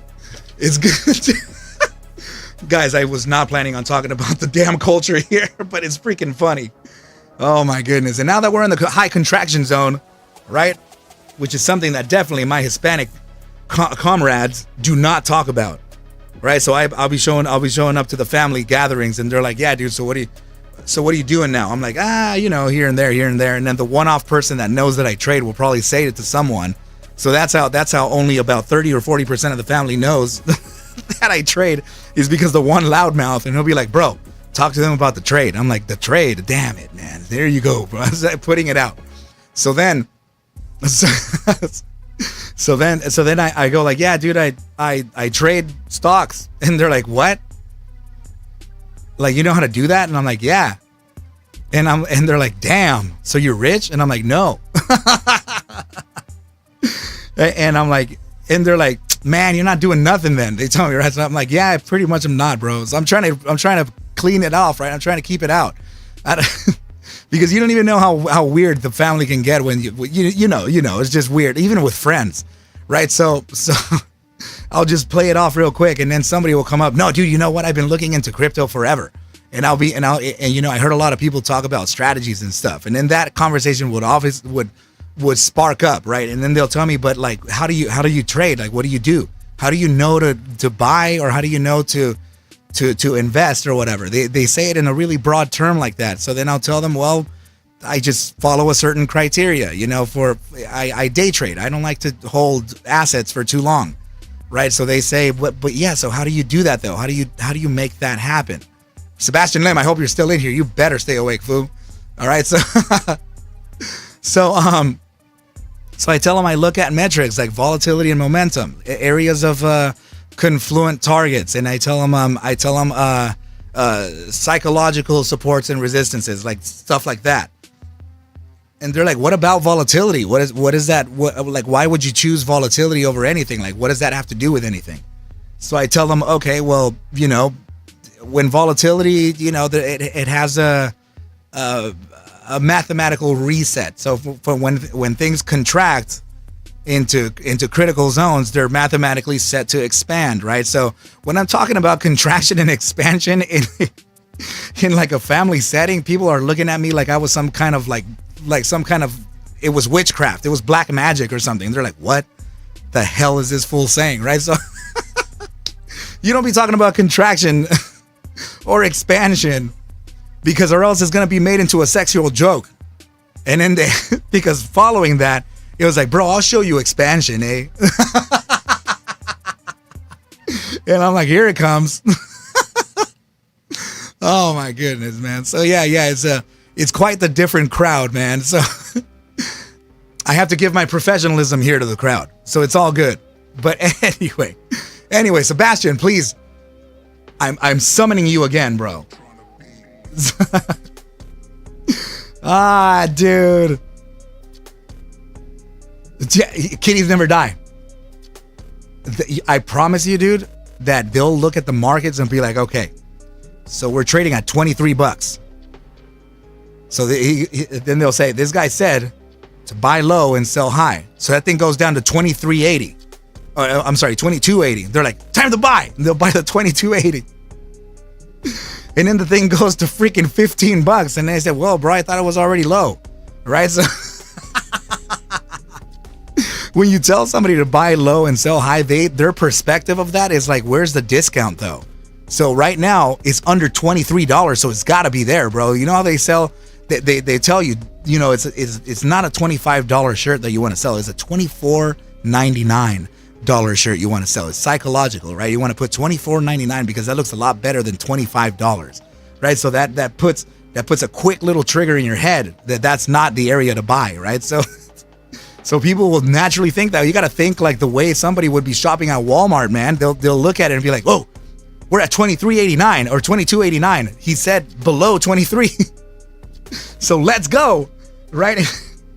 And then they don't realize that in the markets, what could be cheaper and even cheaper, and then fair valued like crazy. Bro, that's big business there, man. That's big business talk. We don't talk about that in the family, man. They'll look at you and make sexual jokes out of it. So anyway, all right. So PCSA, Sebastian, I am so happy that you're still awake. By the way, let the team know what time it is, where you are. What time is it, bro? Let me know. I want to know the exact time in the crazy places that you are visiting around the world. Sebastian Lim is a baller. He has his own jet. He flies. He comes and visits me. He takes me places. Brings me back home. We're good. Right? No. Kitties never die. That's with a G, bro. It's not with an H. You gotta say Gualmar. Okay? It's 1:08 a.m. and Sebastian Lim over here is just chilling with Arca. He's like, dude, I donated to you 7 hours ago, man. Home Depot? That is right, bro. That Home Depot? Yeah, that's how you say it.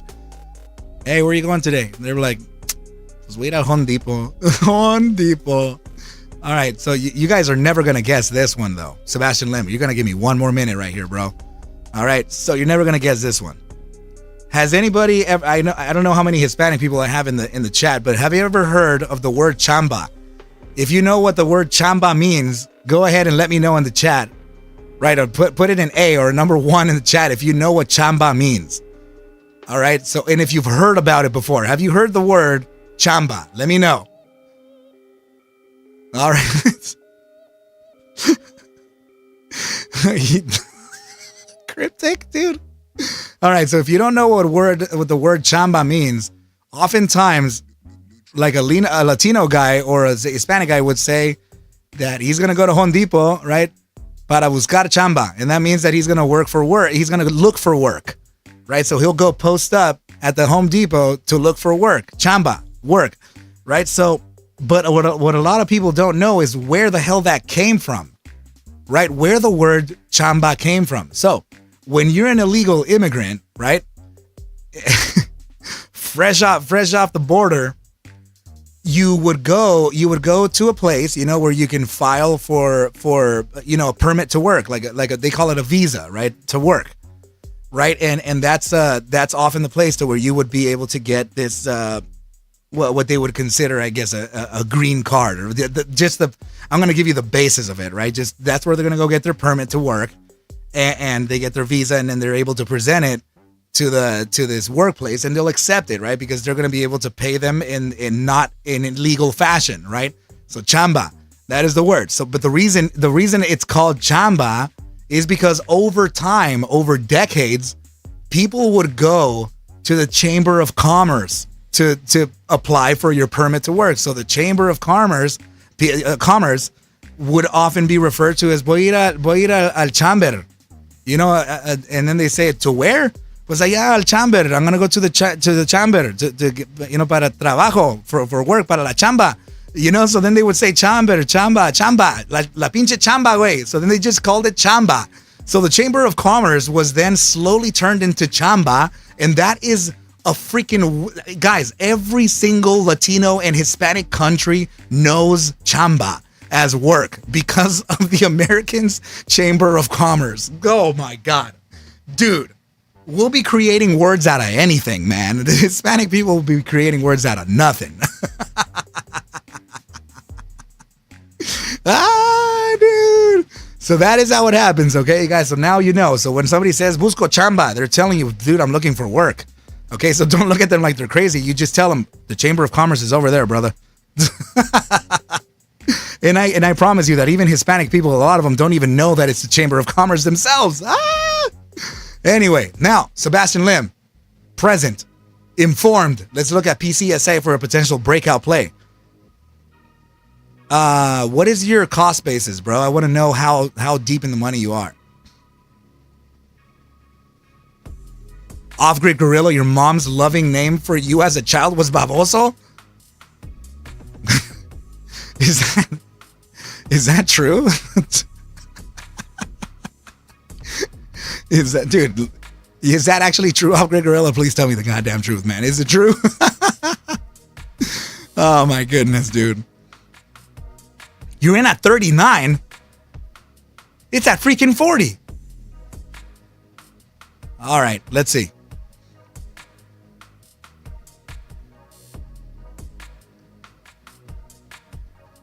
Oh, dude, come on, man.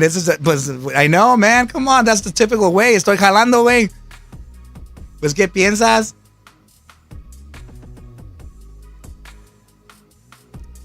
Dude, el jale, that's all. That's yeah, man. Jale, as in jalando, as in pulling, right? Yeah, bro, come on, man. I'm literally Mexican. And I'm definitely not born here. Dude, so yeah, there's a... yeah, we have jale, we have chamba, we have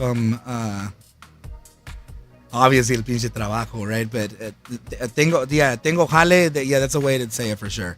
Other than that, people will be saying me traen como esclavo, güey. like you know what I mean. They'll be saying things all random. So yeah, let me dive in here into the 30-minute time frame for you, Seb. And I 39, dude. That's right at the loading. It was actually a little bit below the loading zone. You came in at the SMA 10. Okay, so the 30-minute immediate short term is already showing an upside. And also, it's reclaiming the inside of the SMA 200, so that could be good. So if we're in the process of reclaiming that SMA 200, yeah, dude, that's why I was talking about this earlier. I guess that was the whole point, is that they don't look at this as, man, they don't look at trading like a jale. Hell no, man. Ah, dude.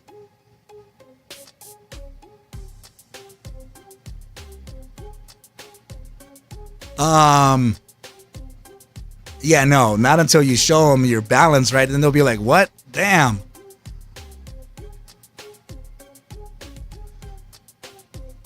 Dude, nah, my family will be like, the people who do know, they'll be like, nah, ponte las pilas, güey. They'll just say it like that, right? They'll be thinking, dude, they're gonna have openings at this place. I'm like, bro, I will never work for anyone in my life again.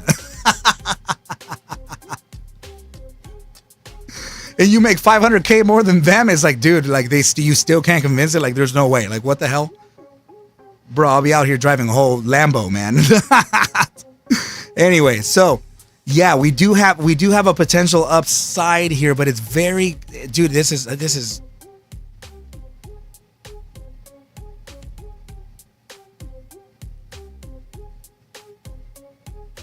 yeah, dude, I was trying to figure that one out. Mexican, también los tapatíos, güey. They have a different word too.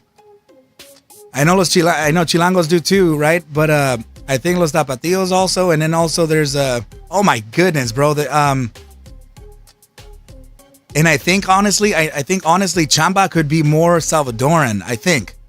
Right? But anyway, correct me if I'm wrong. But bi-hourly time frame, this is where it starts to get interesting, bro. Look at this. Sebastian, we're actually in an expansion phase right now, right? With upside on stochastics inside of the bullish control zone. So that's pretty promising. All right, so if we're going to be showing some type of upside here, I guess it would be due to the fact that we're in that gravitational zone. Damn, rosy gray glasses. I'm going to pretend that I didn't just hear you trade the lunchtime. Dude, I'm so happy that you made it out alive, man. The lunchtime be eating people alive. It's lunchtime. You eat people. Dude, so anyway. The shorter time frames is really what I'm banking on here, right? So we have that upside on stochastics and the hourly. Very, very strong. Okay? Also the expansion phase bleeding into the bi-hourly time frame. So I know, Sebastian, I know you already know what I'm talking about here. The very bottom basis of this is that I want the upside to bleed into the 4 hour, right? So we have now cascading upside on the 3 hour. We also have expansion too. It is Mexican too, right, Cryptic? I thought it was my family's telling me that McDonald's pays $25 an hour. Damn, it's like I don't even see that number when I enter. You know, that's I get blown, but you blow by that, right? Chiapas, Oaxaca have their own words too. It's almost like the Chinese. Yeah, the huge amount of dialects in the Chinese, right? Yeah, for sure. Like Mandarin. Oh my goodness, bro. There's an enormous amount. But except that a lot of people in China don't really understand each other, but we definitely do. Damn, man. We'll be like, we'll be looking at each other and be like, yeah, I know what this fool's saying, but I don't know that one word. Dude, Cryptic be making the McDonald's yearly pay in 2 weeks. No, dude, no. The yearly pay, dude, that's like a day trade or a second day. That would be 2 entries in a day. Like if I think I could probably do that if I had a, let's see, well, yeah, if my account were at least $35,000 in day trade, I think I could make the yearly salary of a McDonald's worker in probably 3 or 4 days. Right? So that and I'm talking about entry $35,000. So technically P&L or port would be around 6 figure, 100K. Had a half day exemption? You're being conservative. We're not trying to out him here, right? So yeah, so now leading into the 4 hour time frame, this is where I'm seeing that we're now, dude, this is the firing of the signal here, okay? But the thing is that we have a little bit of resistance coming up on the RSI SMA 14. That resistance is all of this that we're facing right now, the 4101 to 4199. I still have conviction on this play. I still think that I could come back to test the top sides, but dude, I have to be super honest. Not Cryptic, Sebastian. No way, Zenon. Where are you, dude? They pay 12 an hour? I mean, I know you're probably exaggerating, but it's probably 15 or 16, but are you serious? And also, are you exaggerating? Guys, so PCSA, I still have conviction on it, but I have to remind you that this was a short, I felt like this would have been a better short-term play. You know, the play that we got from entry here to the take profit here, that was it, right? So this was this entry here to the take profit here. Damn, that was a 13% gainer. You know what I mean? So at this point, this upside here on the 4-hour time frame did shift momentum to the upside. So now what I'm waiting for is the shorter time frame to reload all over again. And while I do have conviction that it will, I also just, you know, have to tell you that we, you know, breaking beneath the EMA 21 on a 4-hour and breaking beneath the SMA 10, those are all guides, right? Those are all guides to a potential downside. But seeing that we're breaking above the prior bar highs, right? This particular candle here, right? This is still part of today. And this is also still part of today, right? So this high here, I'm going to get rid of the drawings and the moving averages. The high of this candle here is breaking above this prior bar high, this prior bar high, and this prior bar high. Okay, so now also the fact that we have now broken above the prior day lows, that's now giving us a support bottom, right? 38 cents. Okay. So that's a good area for us to consider a potential continuation to the upside. This was also a dead cat bounce, it looks like. Okay, so I'm not sure if it already took the profit on it. It may have come short, but just let's observe if that was the case, right? So this would be the psychological price objective taken from the top side to the bottom side, and this was supposed to drop all the way back down to 32.14, so it dropped actually to 33.49. So it's fair, it's whatever, right? But the bulls still did not feel like that was the time to go. And also, this could have been looked at as a regression too, right? So from here to here, this could have been the reason that this bounce happened at this point, right? So if you're starting to catch what I'm saying here, right, that we could be in an entire invalidation of a bear play. Okay, so if I'm going to show it to you right now. Okay, so let me go ahead and draw the lines the way they're supposed to be. Okay. Contact point, right? The closing of the candle here. Contact point. Potential contact point here and contact point here. Okay? Then, do you see what I'm looking at? Okay, so this is a bearish play. Okay, so if this is really showing us that there could be a continuation to the upside, how can that be? Okay, well, first of all, we have, arguably speaking, test 1 here, right? We have test 2, test 3, test 4. We have the test 3 capitulation and bear trap. Okay, test 4 is already giving you an invalidation of a bear play, and still it came back down and bear trapped again. So if this is going to prepare itself to continue to the upside, I can see this continuing over the next few days. So this target up here, I think that we could probably reach beyond this point of 49.80. There could be even a touch all the way up to, let me see. Hold on, I'll tell you right now. I see it. Okay, Yeah, let me get this a little bit. I'm going to adjust it just a little bit here. Okay. 55.57. Why is Arca saying 55.57 all the way up there? Is that this guy's just coming up with numbers with no reason, right? And I'm going to zoom in on it. Because of I have to adjust it now, right? So I just have to put it down here like this. Because of this gap. That little gap right there could be the resistance level that is very much in line with the top side of our bearish formation, right? This right over here. So that would imply that we could be facing a top resistance around November 28th, Tuesday. So that would be next Tuesday.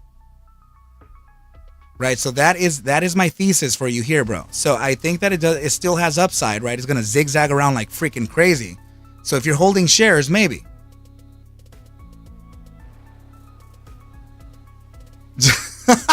How can he tell? We all know he's a time traveler. Arca's from the future. Dude, that would be the coolest thing, man. I'll be bringing the almanac for everybody. Especially every biggest bear trap in the world, every long play. If I had that power, I would bring us all back to the VWAGgy squeeze. Or I'll just bring everybody back to HKD. And let's go.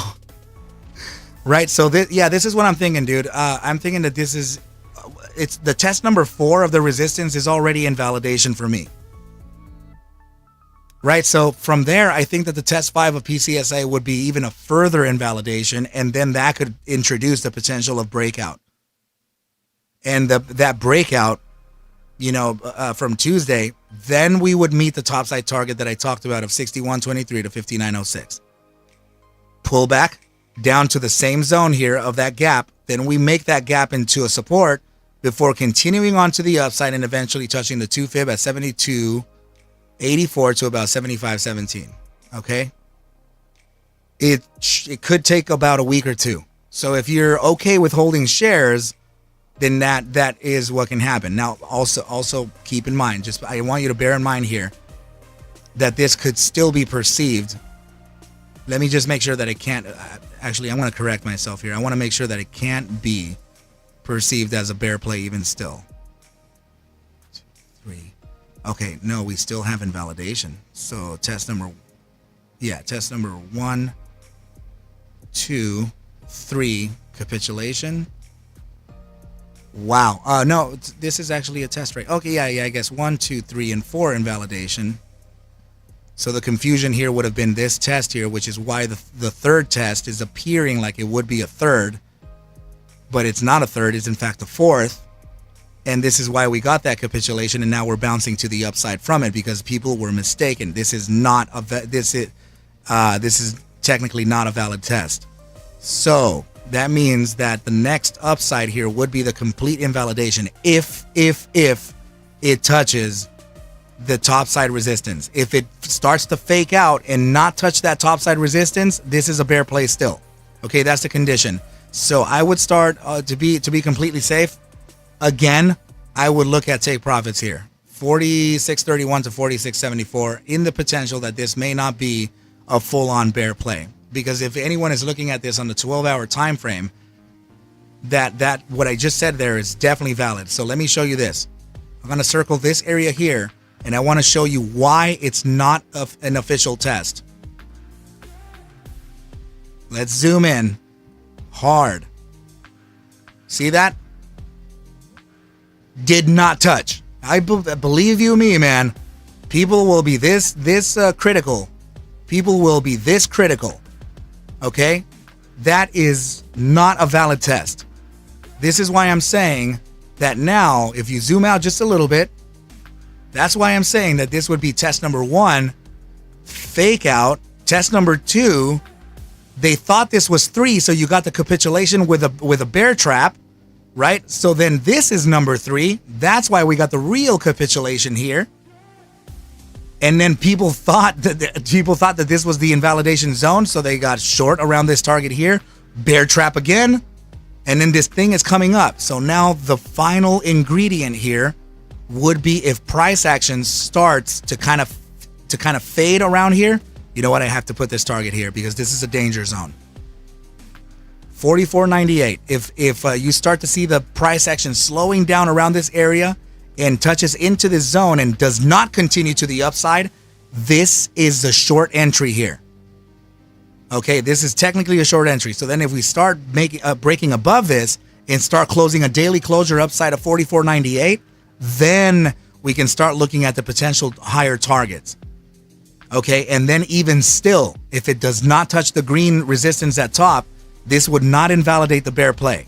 We need to touch up here in order to invalidate the bear play. My final thesis is in. That is what I'm thinking, my brother. Sebastian, are you still awake and are you still with me? Please let me know that you're still there.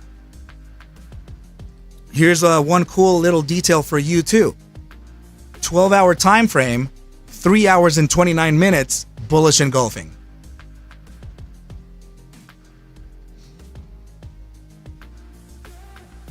Lauren said that's how you make the money if you're in the future. If you're from the future. Ah, dude. Sebastian, don't tell me you fell asleep. I'm going to make you rewatch this and I'm going to make you write notes on what I said. Right, dude? So that's my thesis here for PCSA, you guys. I almost feel like I want to freaking cut out that piece of the video. Let's go. Yeah, let's do that, brother.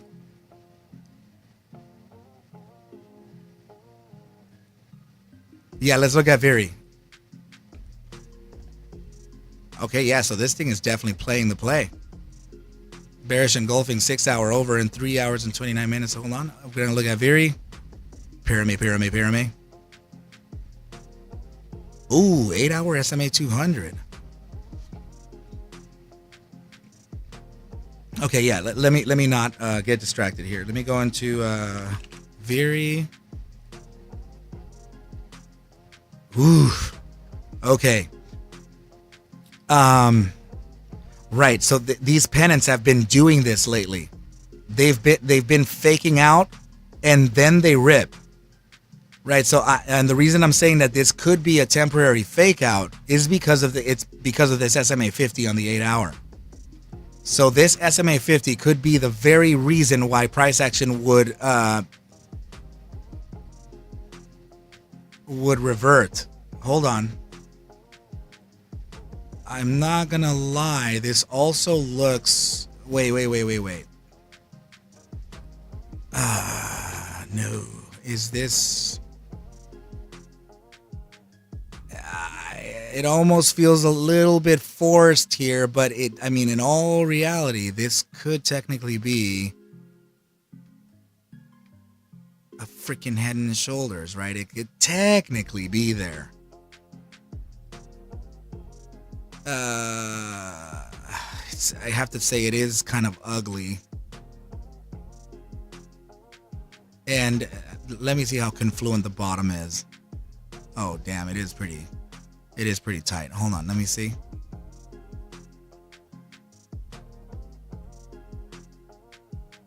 Okay.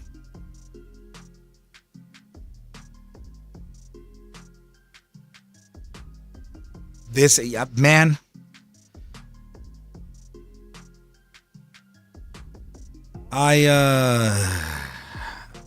Hold on.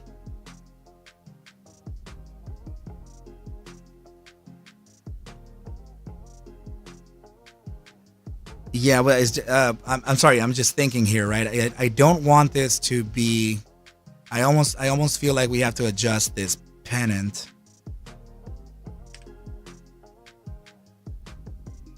And adjust this top trend.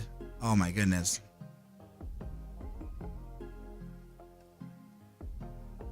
Okay, that may, damn it, that may be it, and that's not a good thing. Let me see.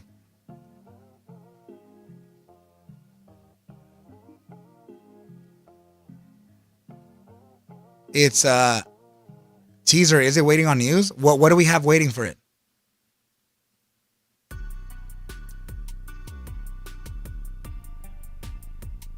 Yeah, off-grid gorilla. That's what I was thinking on the pennant, right? But until I noticed a highly confluent bottom on this.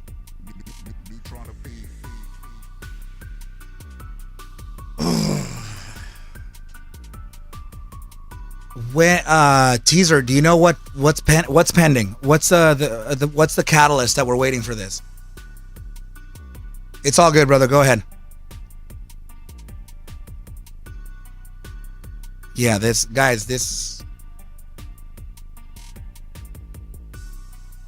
feels a little sketchy. Yeah, it would be technically, right? So I mean, the thing is that it could afford another upside too, right? So upon the next 12-hour time frame, it could go back up to 75.53, and then around here maybe Tuesday again. Okay, if I'm reading this correctly, two small caps are already giving me a Tuesday breakdown. So Tuesday may be a hell of a bullish day for the SPY.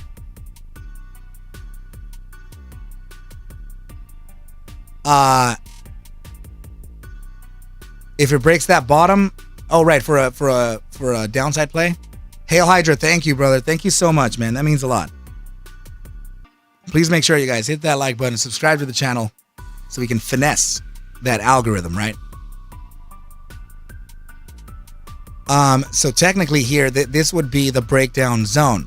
So this right angle triangle or descending triangle, when it's formed during an upside, this is and creating a.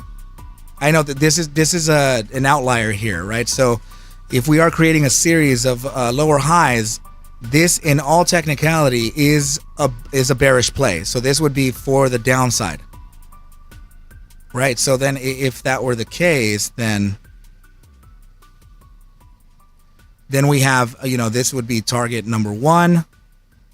The center of the triangle, arguably right about here, would be take profit 2 and take profit number 3, all for downsides, right? So, and then this is the other one, and then this is your other one right over here, right? So something like that. So now these would, I'm going to highlight the targets just in case. I really don't want to see that, of course. And of course, something, the 5707, if there is a catalyst in play and it does get announced, that would be it. This would invalidate completely, and then there would be a continuation to the upside. Of course, I don't want to. I just want to make sure that we know what's going on here.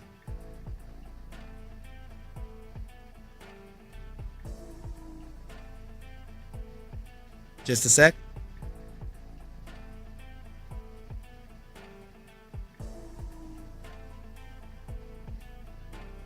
This is sorry guys, my new broker is sending me a message.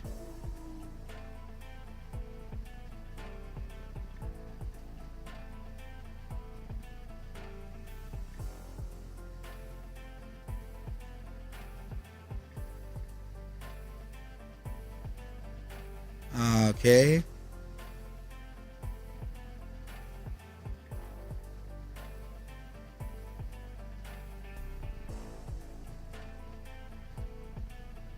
Okay, interesting.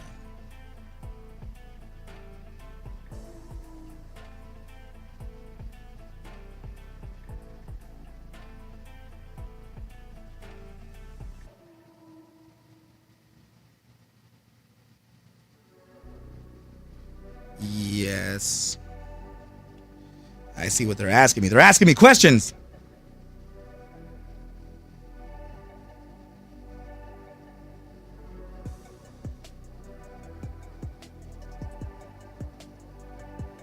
Okay. 2 to 3 business days for stupid wires. Come on, man. Taking forever over here. Okay.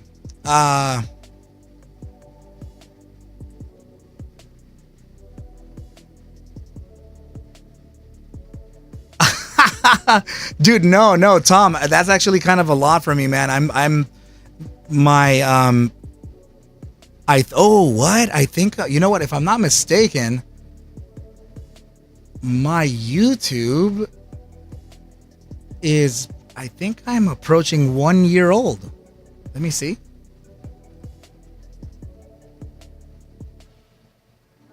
Just a second. I will tell you right now.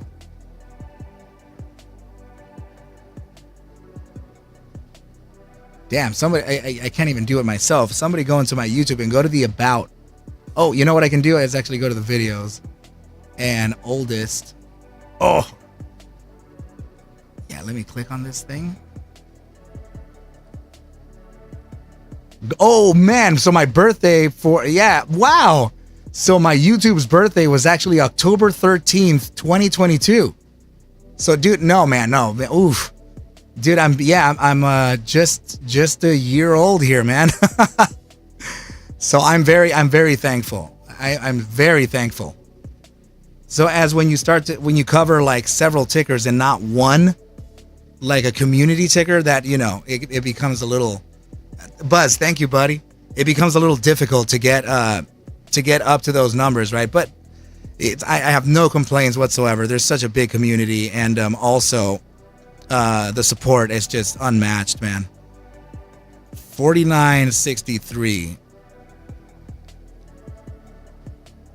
But yeah, and the word gets around, right? It's just a lot of the times people want to make sure that you can cover their ticker that they're in forever and ever and ever. But we, we're strategically building here to make sure that we can become agile traders. The real A Swang, thank you, buddy.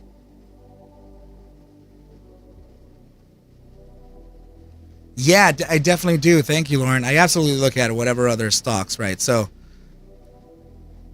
I just want us to know how to observe, right, markets and all that. It's important.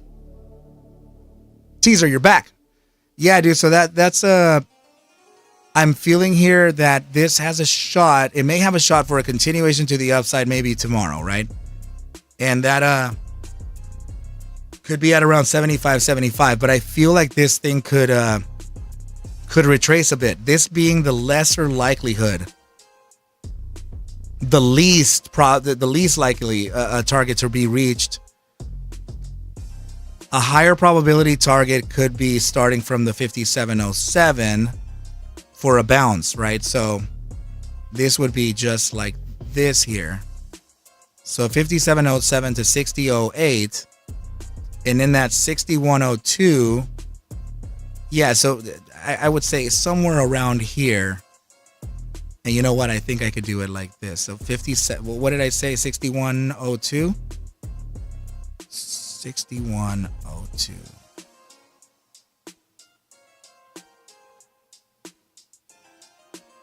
Sorry, 6008.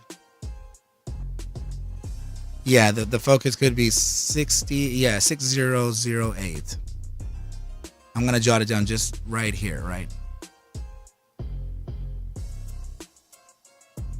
This right here. I'm thinking that there could be a bounce from this area here and then a reclaim, but we will see. Because this is a bearish formation, right? And I'm not yet convinced. I'm not yet convinced that this can capitulate, because I think there's a. There we go. So you're writing it. The big thing folks are waiting for is the partnership news for phase 3 for Viri. So, but I think we may have to wait until closer to end of Q1 2024. Oh. Yeah. So, yeah, if there is. So in other words, if we're observing this maybe on a 5-day time frame, let me get rid of the drawings. Yeah, if we're observing this on a 5-day time frame, then we're macro bottom already, and this the 5-day is printing a. Yeah, okay. Well, the downside that I just gave you is more than likely. Okay, to down to those targets, and here is the final validator. So this is a a bearish buy formation. Okay, so you're looking at a shooting star 5-day time frame or 5-day variety. Let me get rid of the. That's part of the drawings. Damn it.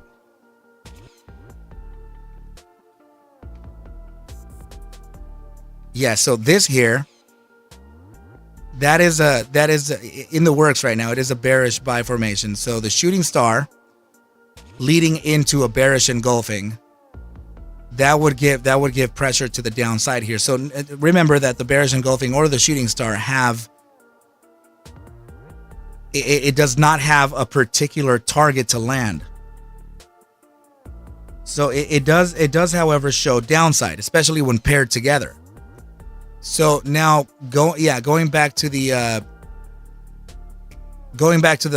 shorter time frames here, the likelihood of this playing out becomes a lot more probable. Now the only thing is I don't know when it's going to break down, but usually 65 to 75% to the apex of the triangle, right around here, that would be the breakdown point.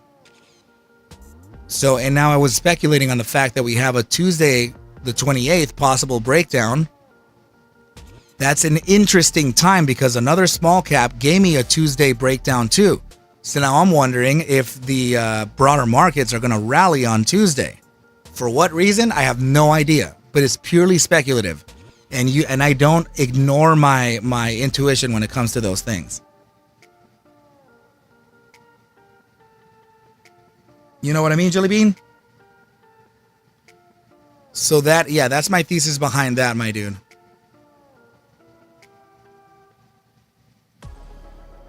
And ASRE is still sitting at that 3610. It's looking okay. Man, we got 64. DXY failing now. Okay. Teaser, not a problem. I'm happy to help. Lauren saying I got to do some things. Have fun today, Arca. Get DAS set up ASAP. It's amazing. Thank you, brother. Oh yeah, this would be my reactivation, brother. This is I've had it before. It is amazing, dude. But thank you, dude. Have a good weekend. Oh, this is completely a bearish setup.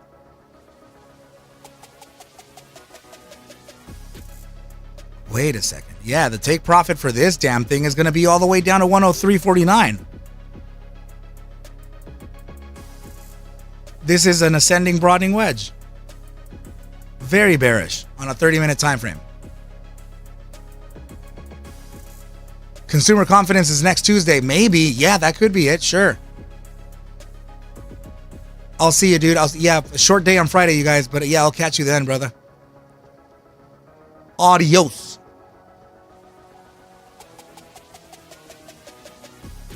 Yeah, this could be making the markets pull back just a little bit. Let's catch up on that a little bit. Hold on. FNGR at 412.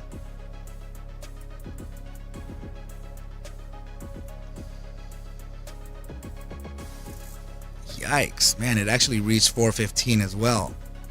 Yeah, we're at inflection here. Pressure is definitely on and we're facing resistance from the regression. Yeah, critical times here.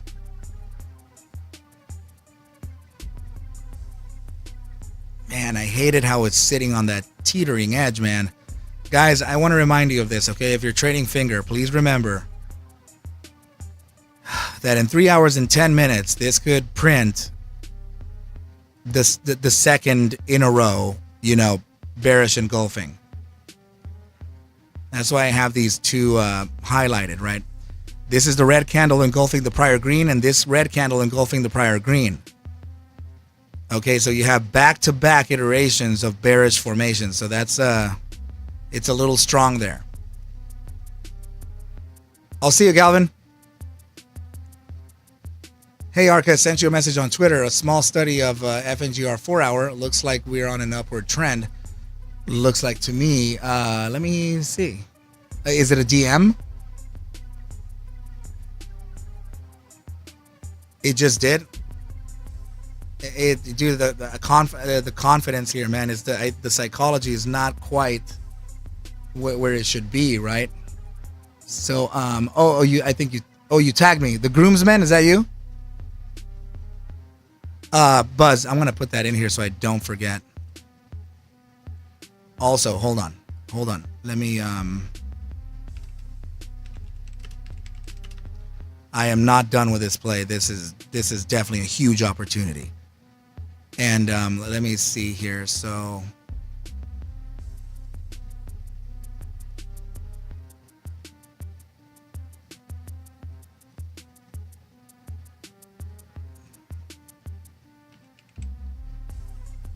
let me do it. I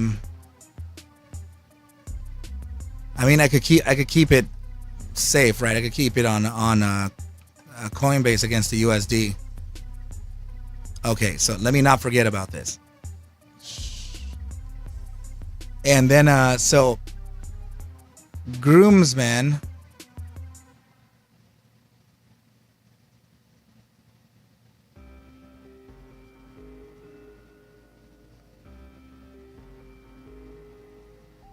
Let's see. Okay, got you. Oh, sorry, Buzz. I got you, man. Yeah, so the groomsman, if you're still in here, that's my wedge, man. That's the one right here. What I can tell you is that I don't like, I do not like it when formations reach this like 90%, 85% to the apex. That to me is already invalidation. So this feels like not so natural anymore. So if that's the case, then I mean, for now, I'm just gonna, I'm gonna have to display this on a video later, right? So I'm gonna gray that out and also bring back this to a minimal visibility, and then focus on this formation here. Hold on.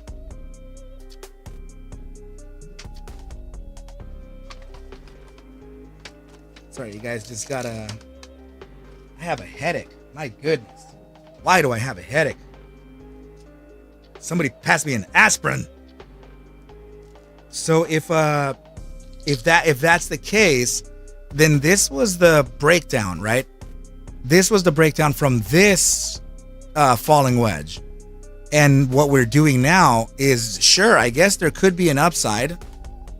But that upside would actually be the resistance grab at around 445 and then a massive failure.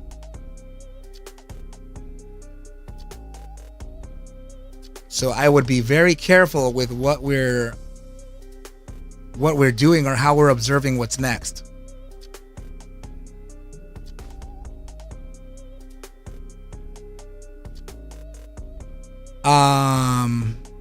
Sorry, Buzz.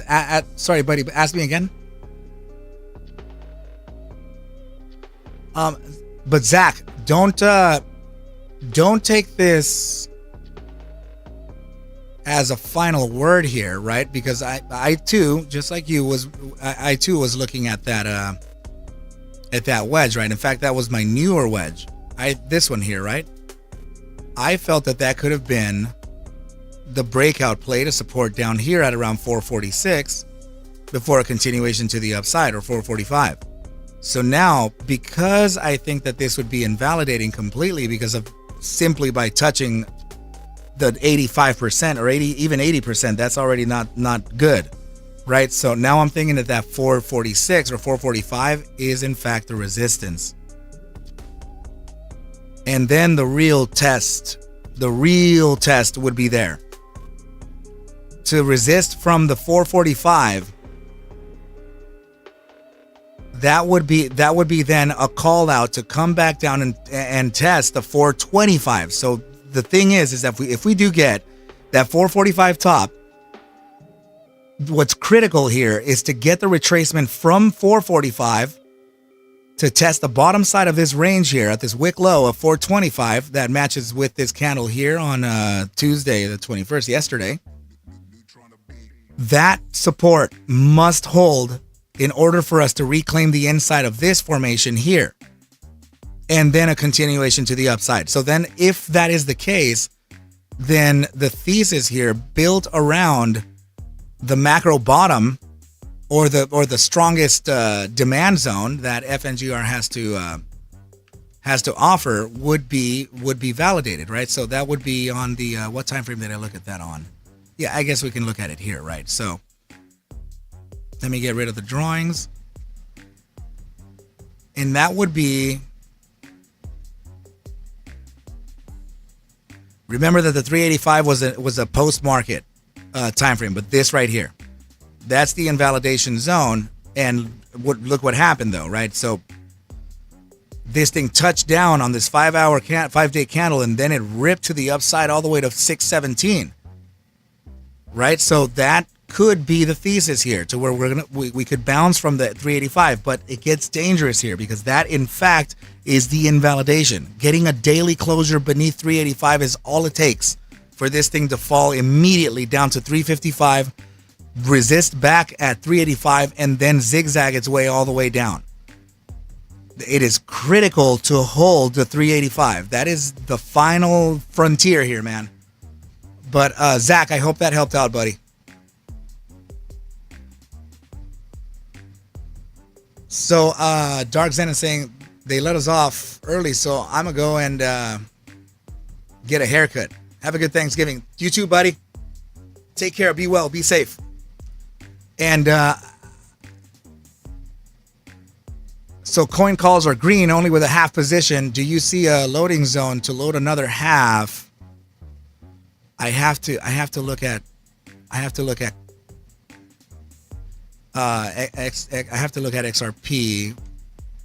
but I think in my thesis, oh geez, if I remember correctly,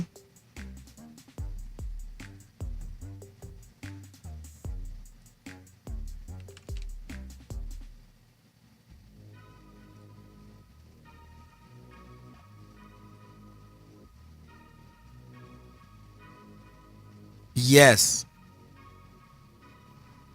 Yeah, I do.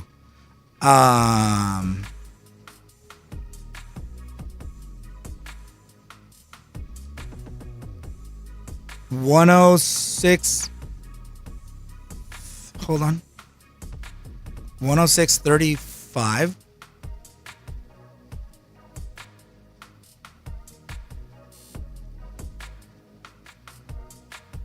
To about 105.80. There could be a retracement to bounce off of there and continue. Eyeballs on that.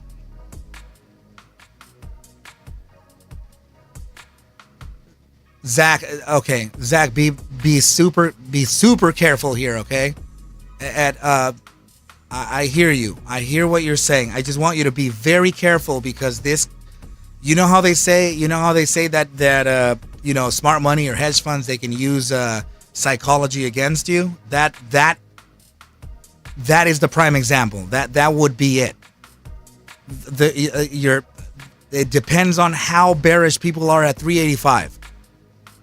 If people are bearish there, they'll knife it. But if they're not, and they're really showing conviction, sentiment is positive for a bounce to the upside like it has before, then you're good. But it's a very dangerous zone to trade. Okay, be very careful. Please be very careful. And I promise you one thing, man. There are better assets. Okay, we can trade the markets in a different way and always gain. We can. That's what I try to show, and that's what I'm going to be teaching my master students coming up. Right? Track 3 students just started their second week. We might very well take week number 3 off. But track 3 students just started. Track number 4 students I'm gathering right now. So I opened up another 30 seats. This is all the stuff that we're going to learn. I can take you closer and closer to markets that are off dark pools, like that are no manipulation. Rocco, I'll catch you later.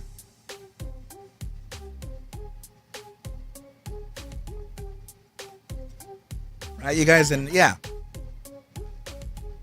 But now as far as XRP, this is complete. This is a bullish formation.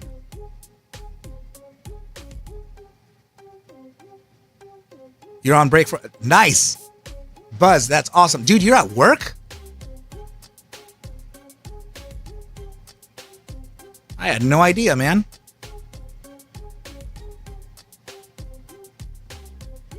Hold on. Whoa, no way. Hold on.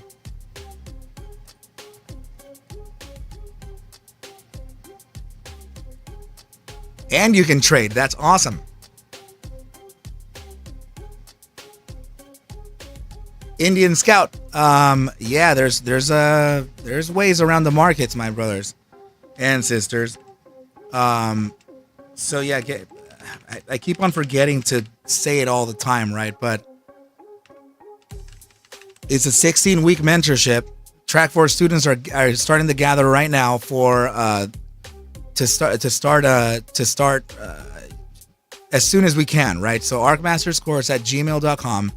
I will pass you the syllabus, I will pass you the disclaimer and everything, right? But it is a 16-week mentorship.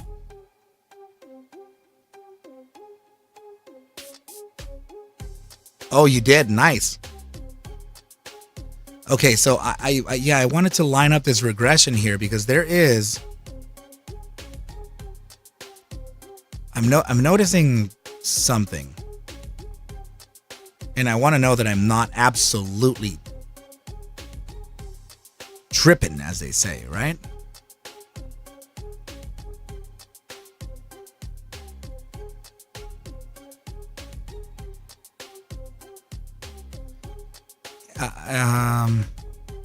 Because I have to draw a channel in this too, but if it's not, let's see, just a sec.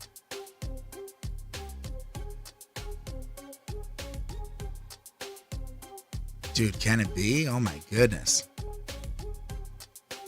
Hold on. I'm really critical when it comes to crap like this, man. I do not want to get faked out.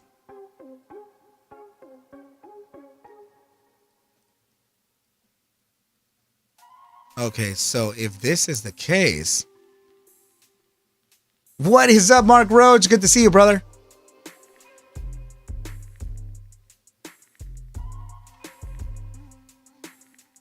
If this is in fact the case, no, not a problem, brother. Of course, you're welcome, Buzz. I was just gonna say that if this is in fact the case, guys, we let me say I know I need a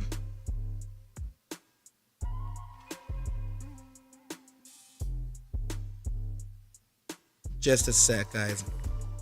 What day is it? Today is Wednesday, right?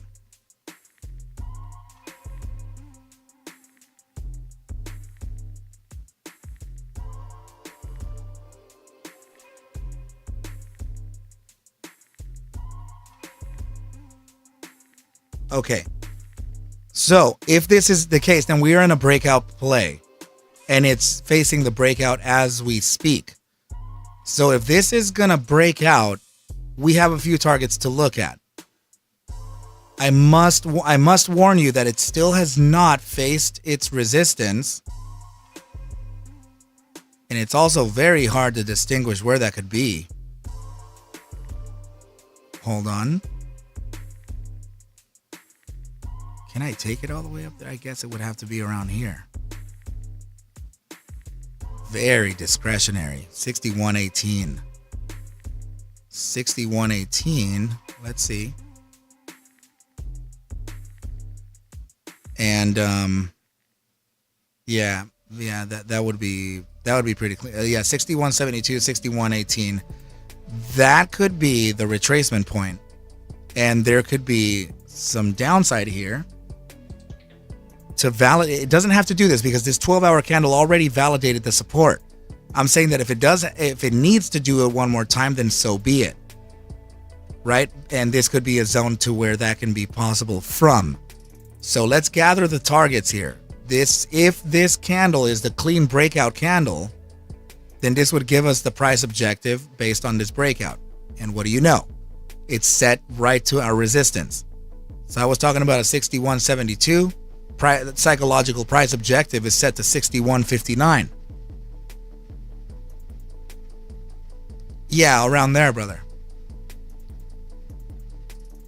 So, now let's gather the second target.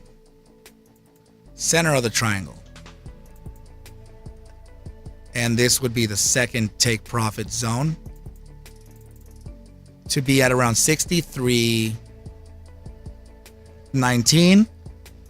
And that also is range. 63.19 to the top of the range, 62.90. Okay, 61.19 to 63.19, sorry, to 62.90 is the second range. Then the third one would obviously be the back of the triangle, right? So let's just go ahead and put that in here.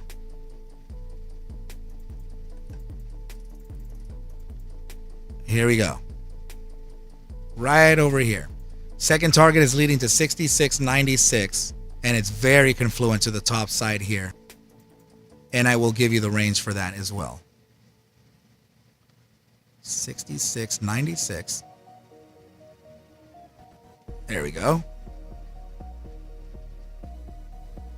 Yeah, I think it could be right about here at 66.50. Okay, so those are my targets. Those are my targets right now. I think there is a high probability for them. And I have to be honest, I'm very bullish crypto in general right now. Especially since the dollar value is dropping down. And it's dropping down pretty aggressively, right? So, I mean, things can shift at any moment, right? There's sentiment reports coming up. There's all kinds of stuff. Right? So I'm just putting these here, Buzz, in case you want to take a quick screenshotty, right? But also, oh, right, I have to tell you about the, I mean, I already told you, but I can just jot it down here as the, if it does fail, the 61.71, then the target would be 58.74 for that potential entry. So that's kind of the play that I'm looking at here, brother, fully broken down for you. Later, brother. Tom R, thank you so much for everything, dude. Be safe, be well. But yeah, guys, let's go ahead and break down from here, team. I think this is a pretty good place to leave off. It looks like the play for STAL is working out, sitting at 0090 and still suggesting a continuation to the upside. Buzz, like, I need to get to my son, my dude, but remind me, we'll do it. I'm not worried about it. Let's see, falling to be honest, if my thesis is correct, I'm loading the F out of it on the dips. Dude, dude, nice. I love to hear it, man. I really love to hear it. Real quick here on FNGR, still sitting at 411. Okay. All right, and then our other play, which was ASRE sitting at 36.10 even still. Man, I have a feel that there's honestly a pump every day at the tail end of the day on ASRE. I feel like ASRE is probably going to end up above 38 today. Right? So, and that is the play, team. I really appreciate everybody for coming out. Buzz, thank you, brother. Mark Roach, love you, dude. Happy Thanksgiving to you.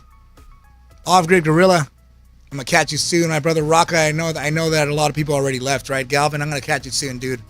Cryptic, love you, buddy. Zach, be safe. Lauren, if you're still in here, love you, dude. Hail Hydra, adios, kitties never die. Appreciate you. All right, you guys. Any questions at all, you know where to reach me. Please take whatever I do show and iterate within these videos as just a form of entertainment, as I cannot suggest for you to buy, sell, or hold any assets whatsoever. Never, never, never, never. I need you to do your own due diligence and everything will be cool. But with that said, team, I wish you well, a very good Thanksgiving, and I will catch you at the bell on Friday. Adios, team. Lock up my bro!